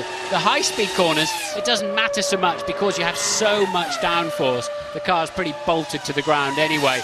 It's in the slower areas that you really notice you're beginning to struggle. And then, when they're really going away from you, you lock them easily under braking. You lose front grip quite dramatically at that point. The lead is 2.8 seconds now. And Trulli came in. He was another of those drivers that the team gave him effectively the wrong tyres. I'm a bit surprised by all of that, James, because Fisichella, who was running quite a long way up the field, has a big shunt at early on in the lap. Safety car deployed instantly, so there was a long time for a decision to be made. You're looking at probably a minute and a half, and I'm surprised that so many teams ended up putting tyres on that drivers were instantly shocked about. And I've had it myself. You're just pulling out of the pit, the lollipop goes up, you're pulling out, it's like, what have they put on? I'm not expecting that. That's not what I wanted.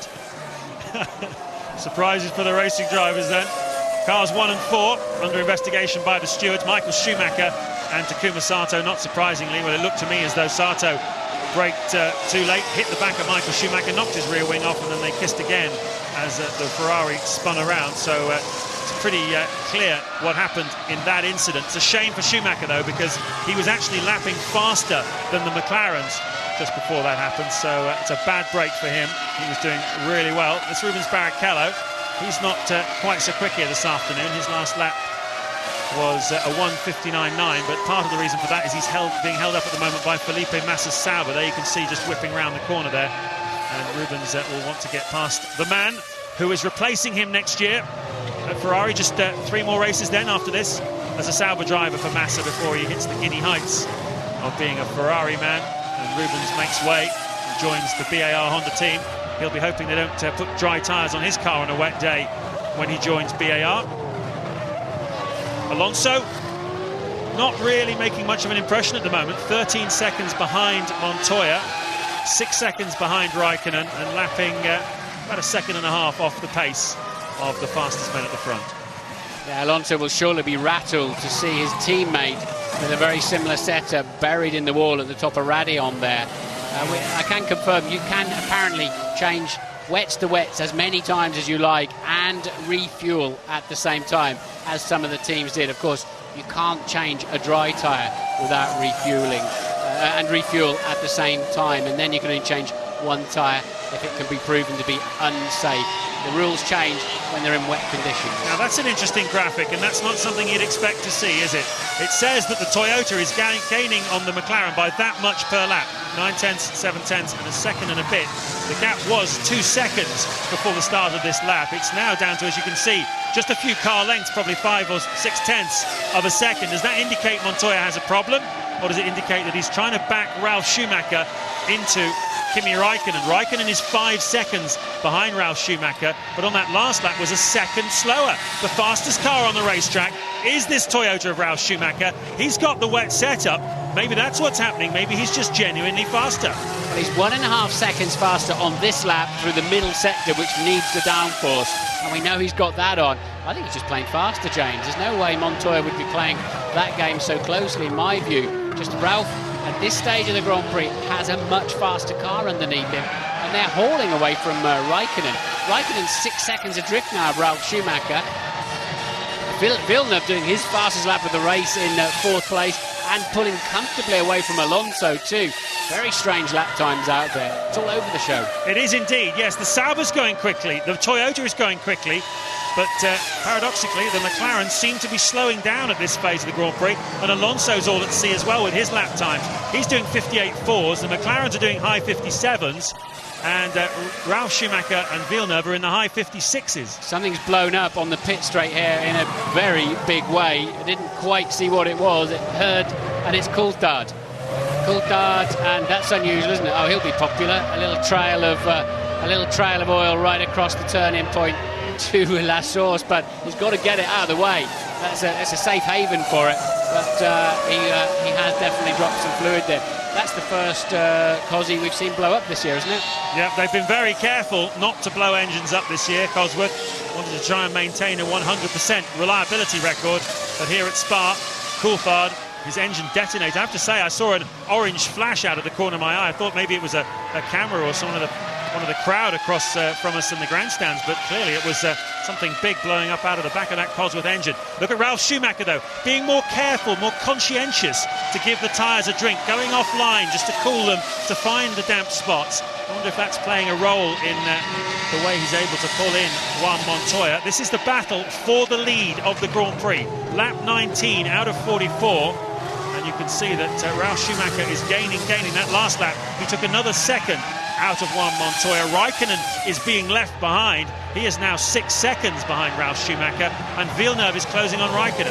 Now they're going to hit the oil, and that's made them all wonder why they can't get the power down either from the retiring Red Bull of David Coulthard.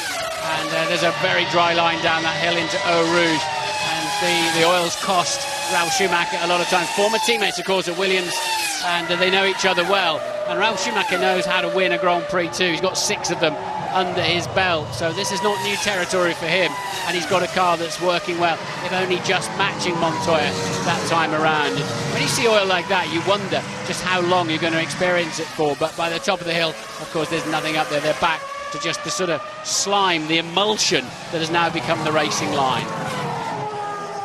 Well, Ralf would dearly love to put one over his old teammate, wouldn't he? There was no love lost between the two of them, although they did come to a working relationship at Williams, but they certainly said a few rude things about each other in the early stages of their relationship. And here, with the McLaren being certainly a superior car, Ralf Schumacher playing it tactically perhaps slightly better, running a different setup with more downforce, means his car is being pushed to the racetrack more than is Montoya's, who's got the greatest straight line speed. Now, we saw Michael Schumacher, fastest man on the racetrack before his incident with Sato. Louise, is he fuming? Well, let's ask the man himself. Michael, are you fuming about that one? I'm not very happy. It's not the first time we see him in some things involved. You were the fastest man on the racetrack before that as well, weren't you? I mean, this has been a pretty impressive day for you. Well, not really. I mean, I was expecting that we would be really competitive, but at the beginning we were not. Towards the later stage we became competitive, we matched the times, but that was not what we were hoping for. Though still weather changes which might occur could have put us more forward. Just tell us about the tyre change just before the incident. No, it was our decision to risk and go on dry tyres, and Rubens obviously on intermediate, well, it's normal wet.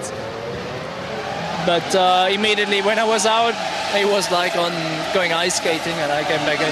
Thanks, Michael.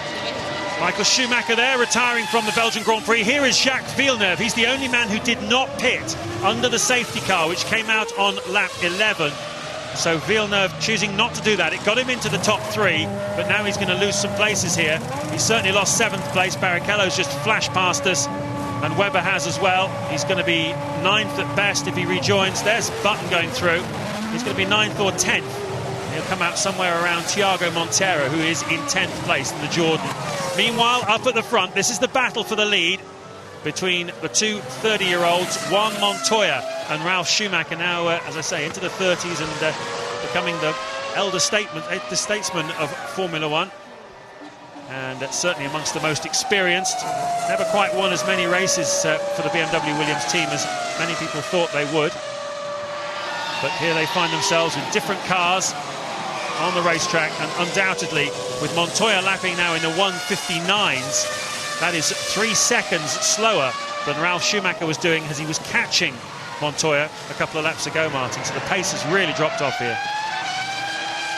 Yeah, those tyres are getting ugly, aren't they? They're now outside of their operating range in terms of the track temperature and dryness that they need, or dampness that they need, I should say. We're on lap 21. Montoya leads Ralf Schumacher by 0.7 of a second. Kimi Raikkonen 6 seconds behind them. At the halfway stage of the Belgian Grand Prix at Spa-Francorchamps, we're in the southern part of Belgium in the Ardennes forest, and typically the track is damp because we've had rain this morning. It has not rained during this Grand Prix yet, though. The cars are on intermediate tyres. 1 or 2 of them came in a few laps ago to try and switch to dries. In fact, on lap 11, when we had a safety car deployed for the accident of Giancarlo Fisichella up at the top of Eau Rouge, but the cars that had gone to the dry tyre immediately realised their mistake and came in again. It was the Williams of Mark Webber, it was Jenson Button and Takuma Sato in the BAR Honda. So everybody is on the intermediate tyres. That's Christian Albers. The Minardis are well out of it today, 15th and 16th on the weekend. It's announced that the team is to be sold to Red Bull. But the story at the front of this Grand Prix is that Juan Montoya is leading the Grand Prix, the winner of the last race in Monza a week ago, by just a second from Ralf Schumacher, who is faster than him but is unable to pass him at the moment. Kimi Raikkonen, who needs as many points as he can get for his championship challenge, is currently in 3rd place with his championship rival Alonso 4th. So if they finish like this, Alonso will lose only one of his 27-point lead to Raikkonen. That won't really dent it at all, with 30 available in the remaining 3 Grand Prix. Alonso, I remind you, needs to score 4 points more than Raikkonen here this afternoon to become world champion. At the moment, Raikkonen 3rd, Alonso 4th. And a big shout to the 2 Sauber drivers, Felipe Massa in 5th and Jacques Villeneuve in 8th place, both having terrific afternoons. Now, we heard from Michael Schumacher, very unhappy about the driving of Takuma Sato. Let's hear what Takuma's side of the story is. He's with Louis Goodman. Well, Takuma, talk us through that one from your standpoint.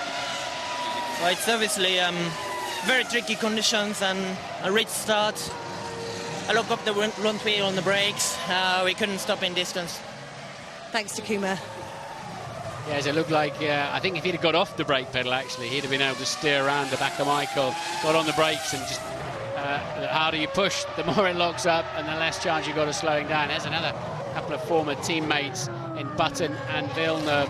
Villeneuve really outperforming his car today, you'd have to say, although that late stop, or not stopping under the safety, the only man to do so, didn't cost him too much time, did it, in that respect? And because he had good lap time, good track position on the restart, he's up there now fighting for a World Championship point with Button.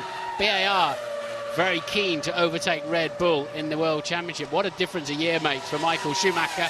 As you said, James, he took the World Championship here last year. And, of course, for BAR, as they're struggling down there in 7th place in the championship. Button with so much more grip on the exit of the corners. Yes, normally they say it's a no-brainer to pit under a safety car. But Button's trying to look around the outside of Rivage. Unconventional, but at least it lets Villeneuve know he's there. Villeneuve a little bit leery on the acceleration. Down to the corner with no name. That leads down to Pouon. You can see the problems that Villeneuve's having. Just the tweaks on the steering wheel. This is where Coulthard and Michael Schumacher collided famously back in '98. And Button's going around the outside of Pouon. He keeps his line. He's on the drying line. And that was great stuff by Jenson Button in the dry. That's a 156-mile-an-hour corner. Nick Fry, the boss of BAR, likes that. Well impressed with that. Great move, Jenson. He had to just keep dummying him up the top to put him out of position as Ralf Schumacher pits. And how pleased will McLaren be about that? Because they've got a headache. They might still have a headache. He's putting dry tyres on. Now we'll watch some sector times. He's the first man then to be brave enough to give it a try. So they'll put some fuel in it, of course, as well. He's changed now onto the dries. And I've seen lots of drivers do this over the years and end up in the barrier, because you've just got to catch a damp, but it's so narrow, the dry line that you're on. And if you get slightly out of shape, you go straight to the scene of the accident. Well, it was always Jean Alesi, the first man to go onto the slicks. He revelled in the feel of a car on a slippery track, but certainly we're getting close to the kind of lap times, the crossover. At the moment, they're around about 9 or 10 seconds a lap slower than they would be in dry conditions. But part of that is because these intermediate tyres are perhaps losing their grip. You can see the track is dry in quite a few places. Ted Kravitz, what can you tell us? Yeah, down at Renault, they're seriously thinking about coming in, pulling in Fernando Alonso and putting him onto slicks, but they need to wait until his next pit stop window, and that's about 6 or 7 laps time. But I tell you what, he's reporting back with complaints about the balance of the car. He's not happy with it, so they might bring that forward. And they might not after they've seen this. Ralph didn't get as far as the top of Les Combes. I know you're not looking at the TV down there, Ted. You're in the pit lane, but Ralph lost it at the top of the hill. And critically, then loads of tyre temperature go with that, and it's even harder to then make them work. So that's valuable information for the rest of the field. And you have to say, was it really necessary for Ralph to gamble that unless he needed the fuel? If he had to come in for fuel, he had to take the risk. Well, remember, he pitted before the safety car came out, the lap before on lap 10, so he didn't really have much more fuel to play with. He knew he had to come in. He's only going to make 2 stops, I would imagine, this afternoon, although we didn't see the nozzle time for his stop, so still 19 to go here. I'd be surprised if he's going to pit again. Obviously, he wouldn't want to take the chance. He took the fighter's approach. He took the gamble. You've got to give him credit for that. But his sector times tell a very different story, and it's cost him quite dear so far. That's critical for McLaren, because they had the flying Toyota between Montoya and Raikkonen, which made shuffling the pack quite difficult, didn't it? They were going to have to let Ralph through in order to let Raikkonen pass Montoya too. So that has taken that pain away from them. Well, Montoya leading the Grand Prix. Raikkonen is now up into 2nd place after Ralf Schumacher pitted, who has now come back into the pits again. Ralf Schumacher may be regretting that decision to go onto the dry tyres. He flashes beneath us. There you can see him coming in. Will he switch back to the intermediate tyre? We will see. Here he comes. They're ready. Yes, he will. So even at this stage of the Grand Prix, lap 26, still not dry enough to make the switch to slicks. That's wrecked Ralph's race. He was, remember, in the top 3, but he'll be well out of the points now. That looks like a Minardi in the distance at what I think's the Fagnes chicane of Dornbos there, and he's locked up. He's locked up at the back, but I think it's because there's not enough grip to turn the engine. He's on the dry tyres, the groove dry tyres. I don't call them slicks, which they are really, but we have to call them grooves to be accurate. And those inters of Montoya are looking a little bit angry, especially the right front. but they look a whole lot better than the cars that are skating across the scenery. Well, that was Raikkonen flashing through, a 57.1 on that lap, 58.2 for Montoya, who is shedding lap time here. He was over 6 seconds ahead of Raikkonen when Raikkonen took over second place for Ralf Schumacher. And now Raikkonen has taken over a second out of that. It's down to 4.9. This could be the phase of the Grand Prix in which Raikkonen is about to assume control. The bad news for Raikkonen is that sticking to him like a tenacious dog is Fernando Alonso, 11 seconds behind, but nevertheless on for yet another podium here this afternoon. Terrifically strong drive, and Alonso's untroubled as well, Martin, because Massa is the next car, 20 seconds behind him. It's a slower car, the Sauber, so Alonso really is able to drive within himself. There he is, looking very good at the moment. And who can blame him? But you're right, at the moment he's in for 6 of those 14 World Championship points he needs to take the world title this year. And he will be treading so carefully. In these, like the downhill braking area there of Rivage, it's so easy just to snatch a right front wheel and go skating across the gravel and be out of the Grand Prix. And you can't be too cautious because you need to keep the speed up. You need the downforce, you need the brake and tyre temperatures as well. And he's just going to lap, he's in the 58, 1 minute 58. That is just fine. That's just where he needs to be. I think he knows he hasn't got the raw pace to take it to McLaren today. Yeah, nor does he really need to, you'd have to say. At the moment, he's only going to lose 2 points to Raikkonen of his 27-point lead. So we're looking now at the battle for 5th place. This is Rubens Barrichello, the sole remaining Ferrari in the Grand Prix. If you've just joined us, Michael Schumacher crashed out with Takuma Sato. Sato rammed him up the back basically under braking for the last source hairpin. Schumacher's not very happy about it. Sato said, "I'm sorry, it was tricky," but the stewards are certainly having a look at it as well. And this is Barrichello then coming under intense pressure from Mark Webber in the BMW Williams. And how much does this guy need a good result at the moment? Badly, and so do the team. Lots of speculation going on about next year and drivers. Maybe Heidfeld not getting back in the car. They're checking out Pitzonia. Will they take a risk on little Rosberg and putting him in the car? A guy who looks like could well take the GP2 title. They are changing over to Bridgestone tyres next year, which is a calculated risk, you'd have to say, or a risk at least, given the performance, the outright performance of Michelin through this season. And I don't believe, even with V8s, that the tyre requirements next year will be fundamentally different. Barrichello is in P5, Webber just behind him. Another man doing well is Montero in the Jordan. He's 9th and he's closing down 8th man Villeneuve. I wonder if Villeneuve went for slicks too, because he's lapping very, very slowly. Montoya, lap 28, leads Raikkonen now by just 4.5 seconds. Lap 30 of the Belgian Grand Prix here at Spa, and Jacques Villeneuve is in a battle with Jordan. Thiago Montero has got past him, and so has Antonio Pitzonia. Villeneuve struggling badly for grip here, and he and Carter Kayan have been having a really hairy dice, to be honest, up through the Eau Rouge section. Villeneuve got a bit of a tank slapper on. Carter Kayan had a go at passing him and went straight on at Les Combes at the end of that long straight and dived over the grass. All 4 wheels off the ground at one point was Carter Kayan, but obviously he did gain an advantage by cutting out the corner. So here we are, that's what it looked like. Yes, Villeneuve slow off the top of Radion, therefore slow all the way down the straight, defends his line, which he's entitled to do. Carter Kayan goes bouncing across the grass, rejoins ahead of him, and that's Massa pitting from what was fourth place, going well for Sauber. He's going to slicks. That'll be fun. Massa on dry tyres on this racetrack, and well, let's see if he can handle that one.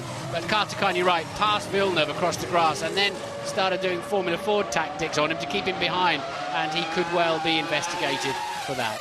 Well, if you're just joining us, a few people have tried the dry tyre route, and it's not worked for any of them. The first people were the BARs and the Williams. They did it very early on under the safety car, and around about lap 11 or 12 they had to come straight back in again. The dry tyres were not ready, and then since then Ralf Schumacher tried it. He too has come back in for wet tyres, having decided it wasn't safe. Now Massa is trying his hand. He was in 5th place before he made that pit stop.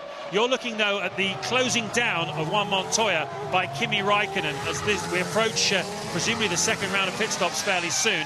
And Montoya knows what he has to do.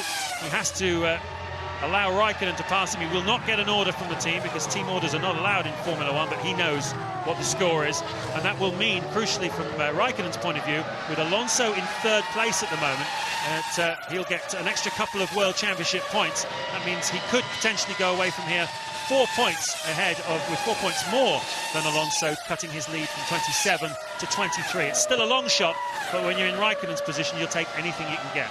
But there's every chance to get it wrong yet this afternoon. It looks like at some point in the next 14 laps, they will all have to go for slicks. And there is the moment where he could make the critical error, whether it's Raikkonen or Alonso.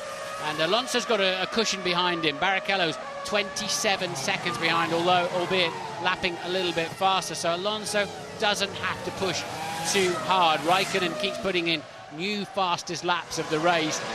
They're doing now some 10 seconds off the lap record, to give you an idea. Normally around here, if it was fully wet, it'd be 15, 17 seconds slower. So that gives you an idea of just how dry it's getting. And aren't these intermediate tyres impressive?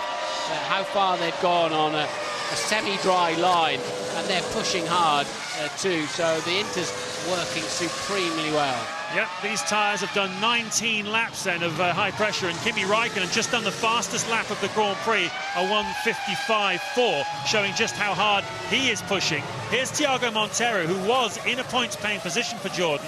He comes in for his second stop of the afternoon, and Jordan are in the hunt here, doing well. They're going to the intermediate tyre again, because the Bridgestone tyres they use, the grooved Bridgestones, don't like damp conditions at all. Michelin can just about get away with it. They can handle a damp track with a dry weather tyre, which the Bridgestone teams cannot do. It has to be much drier for them to switch. Well, Massa can't handle it at the moment. He lost 6 seconds in the middle sector on his out lap. He's lost another 2 in the first sector of his first flying lap after putting dry tyres on. At least he's staying on the road. So it's just tremendous information for McLaren and Renault as they're letting the others be the guinea pig. I'll keep an eye on Massa, but there'll be a moment when he just suddenly starts flying, and then they'll all be in for dry tyres. That will be the decisive moment for sure. 13 laps to go then in this eventful Belgian Grand Prix. We've lost 4 cars so far. David Coulthard we saw retiring with an engine failure. Michael Schumacher as Rubens Barrichello pits in the Ferrari. Michael Schumacher and Takuma Sato collided at the La Source hairpin and took each other out. And Giancarlo Fisichella had a big crash at the top of Eau Rouge, which was the incident that brought out the safety car on lap 11. Don't look like they're changing tyres at all, do they? They're leaving those Inters on, and they look pretty daggy. I think I'd have had a set of boots there, Rubens. They look horrible on your right front, but anyway, they elected just to put fuel in it. Playing to your Australian audience there, Martin. Certainly a daggy set of intermediate tyres. Montoya leading then. Raikkonen is right with him. Just a second on that last lap. Fastest man on the racetrack, though, Mark Webber. In 4th place at the moment for the BMW Williams team. He's made 2 pit stops here. He was one of the men who made the wrong choice on tyres earlier on. He's done very well to recover from that. Barrichello has pitted, as we saw. That moves Button up into 5th place. There's Felipe Massa.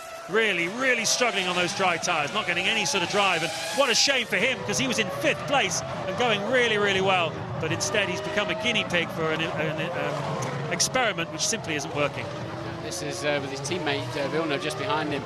Massa's already lost 15 seconds in the middle sector of that lap before a half spin in the final chicane 2, so that lap ended up being he's so far down. It was a 2:19 as Kimi Raikkonen sets another new fastest lap on the intermediate tyres. Slicks are just nowhere. Alonso pits. What will they put on that? That's a critical one. Fernando Alonso is in the pit now, and the 2 McLarens carry on.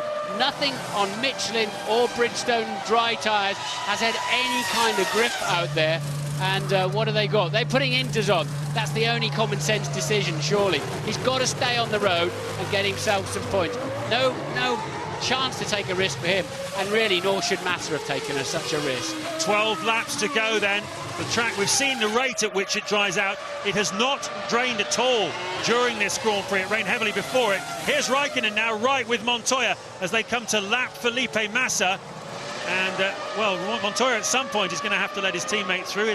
He's as close as he's ever been. There's Ron Dennis. And looking around, you can tell by the body language there's a rigidity about his back and his shoulders that says this is a big moment. Yeah, well, it'll be interesting for him that Alonso's gone out on the inters, and they will have noted that very carefully. Just can't see why they're taking the risk. If Montoya has some big drama at the top of Radion, he could take Raikkonen with him, for example.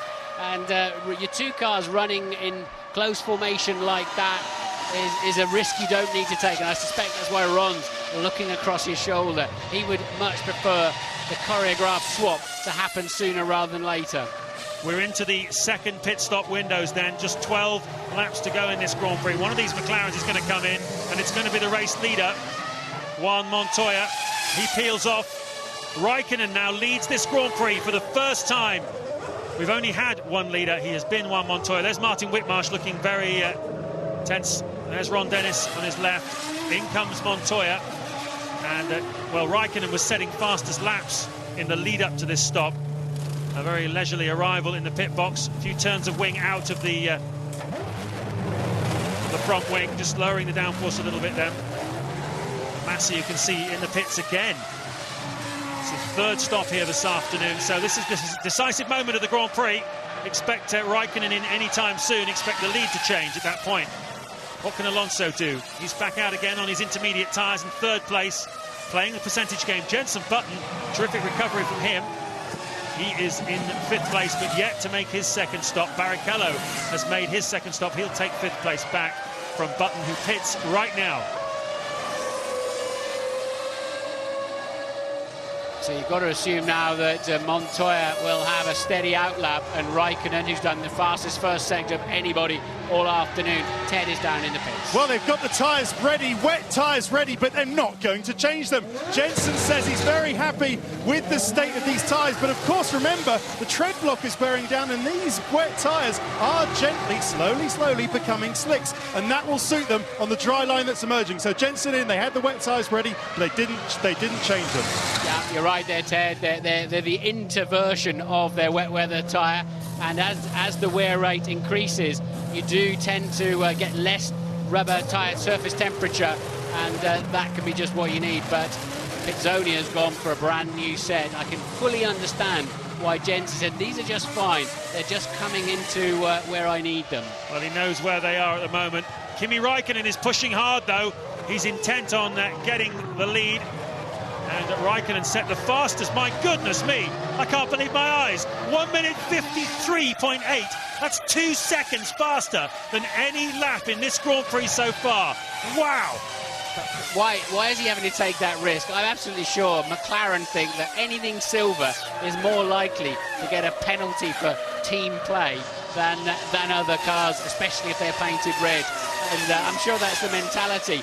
But I think it's been made absolutely clear. At this stage of the World Championship, team play is expected. It's just they don't want the fiasco that we had early in the season in Austria. But Raikkonen's had to follow his teammate. Now he's had to put it right on the line. He, of course, will put him in the lead. But you kind of wonder why they didn't just swap him over and be done with it. Well, I think any right-thinking Formula One fan around the world would agree that with only three more races after this one to go in the World Championship, and the situation you have between Alonso and Raikkonen on points, that it would be entirely stupid to allow Montoya to win the Grand Prix in front of Raikkonen in a 1-2. And any team that did that would need their head examining, team orders or no team orders. There is Fernando Alonso going along quite nicely, thank you very much. 12 seconds behind the race-leading McLaren of Raikkonen. Sorry, 39 seconds behind the race-leading McLaren of Raikkonen and 12 behind Montoya. So keeping in touch, but not too bothered at the moment, accepting the situation as it is. But critically, 31 seconds ahead of Barrichello and significantly faster too. So this is perfect. He'll take third place right now, thank you very much, and the 6 points that come with it. Here comes the race leader, Kimi Raikkonen. Well, he's certainly done enough with that last lap to have taken the lead from Juan Montoya, whose last lap, his outlap was at 2 minutes 11. He will come round shortly. His middle sector was pretty fast, Montoya. He's not hanging about. He's going to make Raikkonen work for this. Change of tyres there, different philosophy for Raikkonen.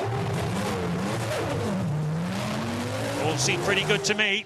Montoya is in the final sector of the lap. Hopefully we'll get a nice wide shot. We'll see where they come out relative to each other. That is Kimi Raikkonen, and that is Juan Pablo Montoya. The switch has taken place. Raikkonen leads the Grand Prix, and he's on his way to his second consecutive Belgian Grand Prix victory. They say that only the greats win many races around here. Raikkonen having a go. Alonso is in third place. Barrichello fourth. Webber fifth. Button sixth. Into the closing stages of the Belgian Grand Prix. James Allen and Martin Brundle with you. What an eventful afternoon we've had. Not for the first time at Spa. It always turns up an unpredictable one, doesn't it? Rain this morning made the track wet. It hasn't rained during the Grand Prix, but still the intermediate tyre is the one to be on, and you have to take your hats off to Michelin and Bridgestone for making intermediate tyres that have lasted this long. I mean, that is truly an amazing advance in tyre technology. We've lost Jarno Trulli. Early on in the Grand Prix, he was running in third place. He was compromised by pit stops, but he's out of the race now. He becomes the fifth retirement, and he's off the track at turn 7. And there you can see his Toyota in the barriers. So Jarno Trulli, didn't see quite how or why that happened, but no, we haven't seen him leave the track at all. We saw some debris on the track where he's crashed, which suggests he may have tripped over somebody else, in fact. But hopefully they'll dig out a bit of footage from somewhere. Raikkonen's lead up to 10.9 seconds. Montoya just seems to be covering Alonso at this stage, and that's Klein and Massa for P11. And Klein takes it. Massa's really been struggling. He went out on the dry tyres, and he's put intermediates back on and is going nowhere. But what a wonderful piece of information that was for Montoya, Raikkonen and Alonso. I'm sure it was a big factor in none of those three drivers taking the gamble on a set of dry tyres. Well, Kimi Raikkonen and Jenson Button are the fastest men on the racetrack at the moment. Button has a big incentive to go fast. He's in 5th place at the moment, chasing down Rubens Barrichello, who's 4th in the Ferrari. Raikkonen leading Montoya by 10 seconds. Alonso 3rd, 16 seconds behind Montoya. Then it's Barrichello, then Button, as I say, and that's going to be a battle before the finish of this Grand Prix. Mark Webber, whom Button passed recently, is in 6th place. Ralf Schumacher is 7th. Pitsonia 8th. For those of you just joining us, the race started in damp conditions, everyone going on the intermediate tyres. Juan Pablo Montoya led the Grand Prix from Kimi Raikkonen, with Trulli and Alonso in close pursuit. Lap 11, Giancarlo Fisichella had a big accident that brought out the safety car. Ralf Schumacher had just pitted, so we thought maybe it would cost him something, but Kimi Raikkonen backed the field up because he didn't want to get compromised in the pit box, and that allowed Ralf Schumacher into the hunt. There was then another accident between Michael Schumacher and Takuma Sato, which put both of them out of the Grand Prix at this corner here. Last Source, which is the subject of a study from the stewards. We might hear about that before the end of the Grand Prix. Ralf Schumacher, briefly the fastest man on the racetrack for one stage of the Grand Prix in the Toyota, pushing Juan Pablo Montoya hard for the lead. Then he tried the dry tyres and found that it wasn't dry enough to go to them. Several people have tried that experiment. Felipe Massa tried it as well. Jacques Villeneuve tried it as well.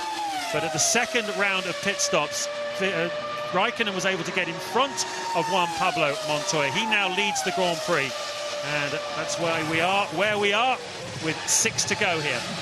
And there you can see Button now hassling Barrichello, and he's going down the inside of him into the bus stop. Very neat and tidy. Jenson Button has pulled off 2 very impressive passing moves this afternoon that we've seen. One around the outside, and now one on the inside of the bus stop. And that's important for us to see, not just for this race. He's now up into P4. But we've seen Jenson, he's so smooth, so consistent. But, you know, we've sometimes wondered if there's just enough fire in him. And we've seen this last few races how determined he is now and how he'll hang it out a bit in qualifying. And you're right, James, 2 great overtaking manoeuvres. The first one around the outside of Villeneuve was even better than that. Certainly was. He passed him around the double left-hander of Pouin, and that's normally in the dry 150-mile-an-hour corner, so a bit slower in the wet, but nevertheless brave stuff from Jenson. That's dry tyres going on to the Williams of Mark Webber. A final toss of the dice then for him in 6th place.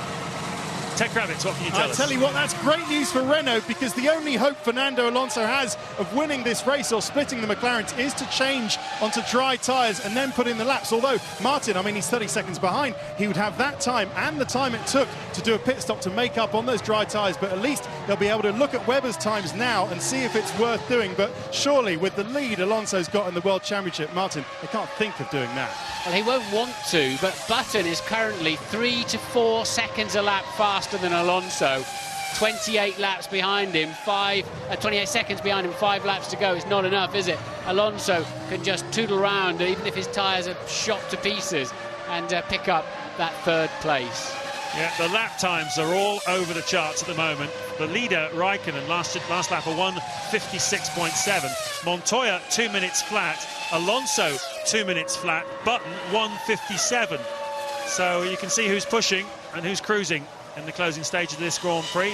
Barrichello's lap times have gone out to 2 minutes as well. Now, why are the lap times all over the place? Well, certainly these tyres will be feeling it now. You can hear, though, Montoya is hardly stressing that engine, is he? Tickling the throttle, isn't he? Because he knows it'll swap ends quicker than he can even think about it. He's now 18 seconds adrift. He's not pushing. He knows he's had to yield to his teammate, and he's kind of fed up with that, I would imagine. Klein is a lap down, but he is doing 56s to Alonso's 2 minutes, and Alonso will just wave him quickly through. So that time around, another 4 seconds Button took out of Alonso. It's down to 24 now with 5 laps. Alonso's going to have to pick his pace up a little. They'll be on the radio to him shortly. He's got to just cover off Jenson Button. Well, Mark Webber on his dry tyres has just set his fastest middle sector of the Grand Prix so far, and the fastest straight line speed of anybody in Sector 2. His 3rd sector wasn't anything particularly to write home about, but everyone will have their eyes on that screen now to watch what Mark Webber does, to see when he starts setting purple sector times. Then we might see a mad dash to the pits, or will we see them playing the conservative game and staying out on these shot to bits intermediate tyres. Here comes Pitsonia in the 2nd Williams from 10th place into the pits. Well, when they start working for Webber, he's now done the fastest 1st sector of anybody. That's the moment. When they start working, he'll be taking some 10 seconds a lap out of the people in front of him. Klein getting very close to the back of Alonso. Nervous times for Alonso. Klein's fully entitled to unlap himself, but Alonso, we saw Montoya getting run into the back too, didn't we, in Turkey. Alonso's just got to let him go, let him get out of there. Do not let him get anywhere near the back of your car, Fernando. It's not worth the fight. Klein not with a chance of points today, but now the slick runners are going to be, as I said, at least 10 seconds a lap. They're going to start pulling out of people on Inters that have seen their better days. Well, on the 1st sector, Mark Webber was 2 seconds faster over a 30-second sector than the race leader Kimi Raikkonen. In the middle sector, he's again the fastest man at any stage in this Grand Prix so far. So it's only a matter of time. If you were certainly looking to improve your result, you'd be diving in. Barrichello comes into the pits from 5th place. So he's fallen for it. He's going for it. There you go. Switch to dries for the Ferrari. Button takes another 4 seconds out of Alonso. Button, remember, he elected to stay on those worn-down Inters in the hope that they wouldn't generate as much temperature in these virtually dry conditions. And he is just Webber, a new fastest lap at 1:52.3, so that's already 6 seconds up then. And Barrichello had to go to slicks to cover off Mark Webber. And who is that? It's Montoya! Oh my goodness me, yet again! Montoya, as he did in Turkey last month, running in 2nd place. If you remember, he ran off the racetrack. That handed 2nd place to Alonso, just what the team didn't need. And the forlorn voice of Raikkonen saying, what happened to Montoya on the slowdown lap? There you can see Pitsonia has lost his left front tyre, but Montoya's binned it. As Martin was saying, so easy to do in these conditions. It will not be a McLaren 1-2. It will instead, I think, be a Raikkonen 1, Alonso 2, and Raikkonen will be punching every part of the steering wheel. Alonso will be smiling. That's what happened. Fagnes chicane. Did he do another pull in front of Pizzoni? Is lapping him. Pizzoni is a lap down. And the Williams and the McLaren have come together in the braking. It's not really even a braking zone. Oh, Fagnes, we need to see a few seconds before that. But Button's going to be on the podium, and he's really chasing Alonso down at a vast rate of knots. Alonso has to pick up his pace, otherwise Button's going to take that second place away from him. Well, there's Ron Dennis, the boss of the McLaren team, and his face says it all. But remind you that Pitsonia had pitted for dry tyres just a lap or two beforehand, and he was much faster than Montoya before that accident. So clearly, although we saw Montoya hitting the Jordan when he was trying to lap him in Turkey, this would appear to be Pitsonia trying to unlap himself more likely in this situation. Well, Pitsonia just come out of the pits, but he still may have had a bundle more grip, you're right. So whether it's Pitsonia trying to steam up the inside of Montoya, and that incident will be, we're seeing on the computer, will be reviewed, investigated after the race. But dream ticket for Renault, if they can just hang on to second. It's 4 seconds a lap Button's taking out of him. That's going to leave... It's going to leave Jenson Button 3 seconds shy. Jenson's got to find some time from somewhere because he's still on the inside. And Raikkonen there. What have I got to do to get some help here, guys? Raikkonen with a comfortable lead, donated to him really by his teammate. Montoya was well off the pace after the final stop, but and then finally tripping over Pitsonia. Yep, that incident of Pitsonia and Montoya would have happened at around about 100 miles an hour. Down in turn 13, the exit of the Fagnes chicane, heading down towards Stavolo. And once again, it's happened in the very closing stages of the Grand Prix. It's denied Raikkonen, a man finishing between himself and Alonso, and it's made his championship chances seem a little thinner, because once again, he's only going to take 2 points out of Alonso's enormous lead. Forgive me if you've already said this, but Webber cleared Barrichello. When Barrichello pitted, Webber on slicks, already picking up a bundle of time out there on his outlap and his first flying lap, has cleared Barrichello, so he is napped to fourth. Barrichello fifth, Villeneuve sixth, Ralf Schumacher, who could have won this race, I think, or certainly been a challenger here this afternoon, had he not have gambled on the dry tyres. And Montero once again then for Jordan, getting himself up into the points in P8, the man who's finished every race this year. He has finished every race this year. He finished on the podium at the US Grand Prix, controversially in Indianapolis. Obviously, only the Bridgestone runners did that Grand Prix. But here, against the cream of the Formula One crop, the Jordan has come through in the hands of Thiago Montero. He is in 8th place, heading for a World Championship point. That will be a really remarkable achievement for him, because Jordan are, although rebuilding and have an updated car, some way off the pace of the front runners. Behind him, he's got a Red Bull, he's got a Sauber, he's got he's got a Williams, and he's got a couple of Minardis as well. And he's managed to steer through the chaos and get himself up into a points-paying position. Mark Webber, he's doing very well also in 4th place. This won't be his best result of the season so far. You recall he was on the podium in 3rd place in Monte Carlo, but it'll be another welcome haul of points for Webber. Button's doing a great job out there. He took 4.5 seconds that time out of Alonso. He's on intermediates as far as I remember. We saw him lead them on, didn't we, surely? So Button then really hanging on the line. He's up to P3, 10 seconds behind. 2 laps to go, including this one that Raikkonen is now on.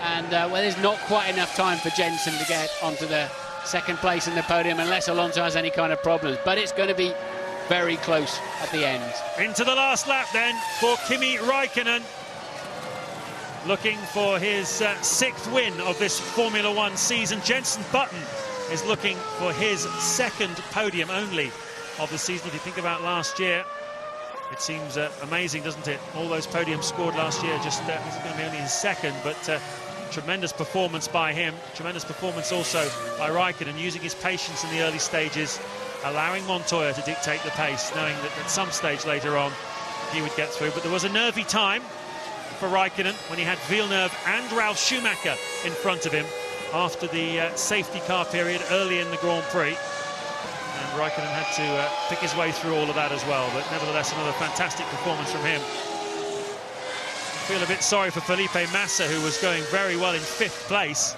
well ahead of Button and Webber, when he was called in by his team to come in and take the dry tyres very early in the Grand Prix. He's going to finish in 10th place by the looks of things, but he could have been on the podium today if they'd made a different call in that situation. Yeah, except Carter Cayenne is catching him at a vast rate of knots in the Jordan. Ralf Schumacher sets a new fastest lap of the race, a 1:51.4. That's only the 8 seconds faster than the leader at this stage of the Grand Prix, and that of course is all about current tyre choice. But Raikkonen 35 seconds ahead of Alonso, who's now just 7.3 ahead of Button, but Alonso's picked the pace up. So Raikkonen gets his 6th victory of this season. He equals Alonso, who's done the same number. 3rd win in the last 4 races for him. And McLaren's 7th victory in the last 10. Really has been the form team, hasn't it, McLaren? But once again, denied their 1-2 finish. Juan Pablo Montoya could not come in 2nd place because he had a collision with Pitsonia just 3 or 4 laps from the flag. And Mr. Reliable gets a step closer to becoming Mr. Youngest World Champion. Alonso, a fabulous performance from him and from his Renault team. The story of this season really has been that Renault did a better job in the early part of the year. They took the wins when it counted. Alonso built the lead in the second half of the championship. The McLaren's been the team to beat, but Alonso and Renault have done a fantastic job to keep themselves in it. And he finishes in 2nd place, and a podium for Jenson Button. We'll see that podium in a moment. Welcome back to Spa-Francorchamps, where Kimi Raikkonen has won the Belgian Grand Prix for the 2nd year in a row. Last year it was his only victory of the 2004 season. This year it is his 6th victory of this season, but it's not really enough because the situation now with Fernando Alonso picking up 2nd place after Montoya crashed out in the closing stages of the Grand Prix, McLaren not getting their 1-2 finish, is that Alonso just needs 6 points from the remaining 3 Grand Prix, however they come, to be world champion. So there's not an awful lot that Raikkonen can do about it. Some of the scenes from earlier in the Grand Prix. Martin, there's the Fisichella accident again. Yeah, it just started to drift away from him. I think he just touched the inside curb, and the speed they're carrying through there, even in these conditions, would be 160, 170 miles an hour. In the dry, he would have just corrected it easily. In the wet, wouldn't come back to him, and straight into the conveyor belt tyres there. And that just about sums up Fisichella's year, doesn't it? He's looking down and he knows his head's down, his chin's down, and he's just not delivering for Renault, as they are also fighting a course for the Constructors' Championship. Ralf Schumacher really was flying.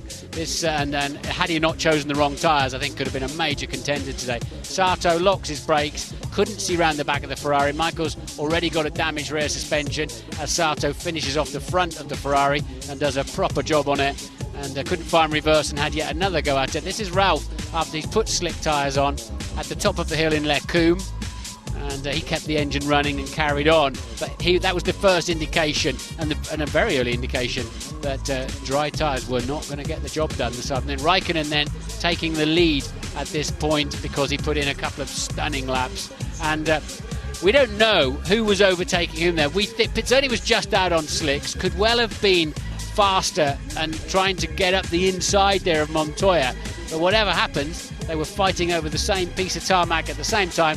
Raikkonen takes his 6th victory. So at this stage of the proceedings, I have to ask you, who do you think is your driver of the day as the top 3 get up onto the podium? The man on the right, Jenson Button, 2 brilliant overtaking moves, and he hauled himself back up the field.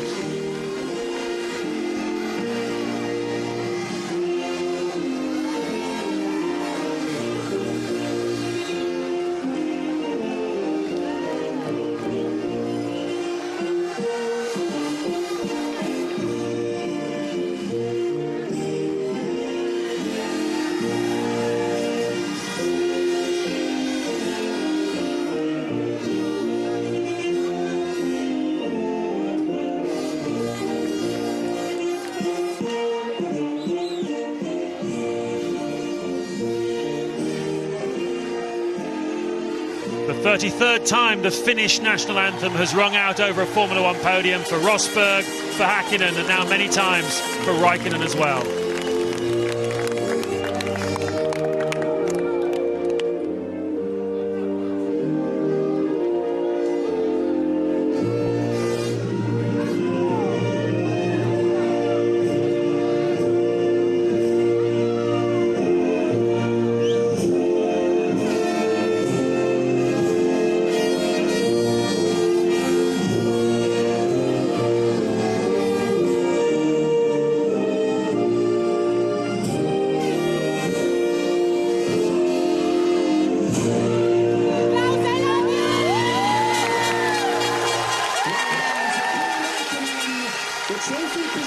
Raikkonen picks up another trophy for another terrific victory. Certainly sat behind Montoya in the early stage of this Grand Prix. And there's possibly one of the happiest men, I would think. There's no one from McLaren up on the podium, I believe. So Raikkonen collects an extra pot. He's not quite sure, but he'll take it for the McLaren team. Certainly Alonso is going to be very cheerful, finishing in second place, almost a carbon copy of what happened in Turkey then. Running third, behind Montoya, McLaren heading for a 1-2. It doesn't quite work out that way. Alonso picks up second. Well, you mentioned Keke Rosberg, the Finnish world champion. He won one race, didn't he, to get his world championship. Here's Raikkonen. He's got 6 under his belt this year. And I don't think, well, he's not going to be the world champion, is he, unless something really freakish happens now. And, well, that's the way it goes. Renault team very happy, and well they may be. They've done a fantastic job this season. And Jenson Button happy too. Splendid performance and showing his fighting spirit. He's pulled some great overtaking moves off in the last few Grand Prix as Jenson. So there you have it, looking up at, in my view, after Michael Schumacher retires, the 3 best Grand Prix drivers in the world for the future. Spa has certainly delivered drama here today. Interlagos, Brazil in 2 weeks' time. Will that deliver the title? So champagne for Raikkonen, but it'll taste sweetest for Alonso. He's that much nearer the world title. Raikkonen joins the likes of Michael Schumacher and Damon Hill in recent times to have won back-to-back races here at Spa. He's done all he can this afternoon, but it might not be enough. Reaction to the Belgian Grand Prix next. Welcome back to Spa, where Kimi Raikkonen has notched back-to-back victories here in the Belgian Grand Prix. 10 points for him ahead of Fernando Alonso. Jenson Button also on the podium third, Mark Webber fourth, then Barrichello in the Ferrari, Villeneuve in the Sauber, Ralf Schumacher and Montero in eighth. So the Drivers' Championship looks like this with 3 races to go. Fernando Alonso 25 points clear now. Then Michael Schumacher, who failed to finish today, Montoya, Trulli, Fisichella, Ralf Schumacher, Barrichello and Jenson Button up into 9th. The Constructors looks like this. Renault still on top, and then it is McLaren. Well, Tony, we expected to see drama. We saw that. We expected the rain, but perhaps the biggest difference was the rain didn't come, and still the drama did. Because of those fickle conditions, because the rain's hanging in the trees, it was still so damp. It's been raining most of the weekend. It was still there. Wet, dry, wet, dry. The people who tried the dry tyres, off they went, starting with Ralf Schumacher. Michael Schumacher coming back in and having to put, the wet tyres on again. Now, Giancarlo Fisichella, they wanted him, they wanted him to get in between the McLarens and work well. He started overtaking well, and then it all went wrong. Exactly what we said at the beginning. He had to get up there from 13th position on the grid. He'd gone past David Coulthard. He went past Massa. He pulled his way up through, and he was doing extremely well. Then he did a Villeneuve and a Zonta from 1999 in qualifying, up over the top of Eau Rouge, through the compression. Look, he's already out of shape. He's hit the line on the inside and all the way to outside. That is a massive thump at 170 miles an hour. Now, the tyre choice was vital, as you hinted at there, and when people chose to change them. Of course, absolutely, and that's why the advantage was for the front runners to see the midfield guys coming in and changing to the dry tyres or staying on the intermediates to see if they worked. But the intelligent, clever drivers, people like Jenson Button, realised that as the tyres were wearing down the intermediates, that they were actually getting the grip as the dry line started to increase on the way round. But, this was all about the intelligence of the teams, the spotters out on the track, and everybody was on their wits' end, really. If it had rained more, perhaps we would have seen more of Michael Schumacher. As it was, Sato ended his race. Well, Michael Schumacher had got up to 5th, and let's not forget that this time last year he secured his 7th World Championship here on 700th Ferrari appearance. It all goes wrong at the restart and the tangle with Sato. Clearly Sato's fault. It's going to be investigated, so we will see what happens. Deep into La Source there, they tangle yet again. But this is the telling thing afterwards, when Michael Schumacher got out and smacked him on the top of the head. OK, let's now hear from the podium drivers. Kimi, you were there in the end, but it was a difficult day, difficult conditions, and of course, at one point, trailing in third place there behind Ralf Schumacher. Yeah, after the pit stop, the first, when the safety car came in, we stopped and changed the tires, put fuel in, so Ralf was quite a bit lighter because he didn't stop, so I didn't push beginning because the tires would have gone really bad straight away. So I tried to look after the tires, and then finally when it started to dry up, very good condition, and I was able to start pushing, and I was catching up the rest very, very quickly, and it was good. Well, yeah, you were spectacularly quick when Juan Pablo went in, fastest lap after fastest lap, and leading by 6 seconds when you came out from your pit stop. Yeah, unfortunate for the team that whatever happened in the last few laps, that we couldn't have 1-2 because we deserve it, and we had a perfect race for the team, but we are very unlucky what happened. So I was happy with the car and everything how it went, but we should have deserved to have both cars on the podium. How did you pace the early laps of the race when you were following Juan Pablo? We have the decision that we don't want to race against each other too much because it's not point as long as we can pull away from the rest, and we see what happens in the end of the race then. But I was quicker on one point, and then we stopped, and then he was very quick on after the restart, and I couldn't follow them. But then I also tried to look after the tires, and I catch them up in the end. But I think so it was different way of driving, and maybe different setup. So it was slightly different speed on a different point of the race. Well, congratulations on another great victory. Fernando, turning to you. In the background somewhat most of the day, but right there at the end scoring the second place that of course is very critical to your championship target. Yes, it's good. The conditions were really difficult today for everybody, so we have a competitive car. We don't need to risk at this point of the championship, so the weather conditions was not a help this morning, because I think a normal result is better for us than a fantastic race like we saw today, but sometimes it can be good, sometimes can be bad. So we did do our race, our maximum, try to don't do mistakes. The car was moving a lot in the high speed corners, the rear end. I think Fisi had the same problem as me, obviously, because he had a problem in turn 3. So I really just back off and try to take points at home, and the second place is much better than I expected. At that first pit stop, under safety car conditions, we saw a number of drivers trying dries and then coming back in again for intermediates. Did that thought cross your mind? Yeah, every stop we did, the dry was a little bit of a conversation in the radio 2 or 3 laps before the pit stop, but I think we did the right thing to do. Was no time to risk, I think, in this part of the championship for us, so we just tried to keep in the safe side.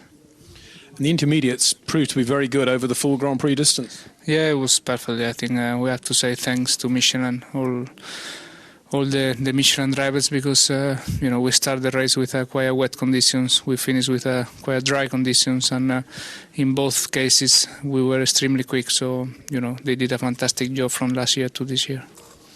And then Juan Pablo made it easy for you at the end of the race. Yeah, again I had some help from McLaren, and I was able to take 2 more points. It was not really important. The third place was perfect for me, but the second even better. Congratulations. Jenson, congratulations on your 7th consecutive finish in the points, and first points ever for BAR Honda here at a circuit that's not been too kind to the team in the past. No, and I didn't think it was going our way at the start of the race either. I was really struggling on that first stint with oversteer. I didn't even need to turn into the corners. The rear end was coming around. But after the first stop, we adjusted the wing. Went out on slicks, which was obviously the wrong choice. Came back in and put intermediates on, and the car was working very well. So it was nice to be able to catch up to the leaders in the last few laps. Stunning race for Jenson. He's done well. Oh, fantastic, because when he first came here, he was 3rd on the grid, beating Michael Schumacher, and he was 5th on his debut here. So to get his first podium of the year, his last one was China last year, and his second. Great heart for Jenson Button. Huge disappointment here to see Montoya go off again. He's done a turkey. Well, you'd have to question his performance as a team player. He's a reluctant team player. We questioned that beforehand, didn't we? We didn't know what he was going to do. We said, what was he going to do? How he's going to perform?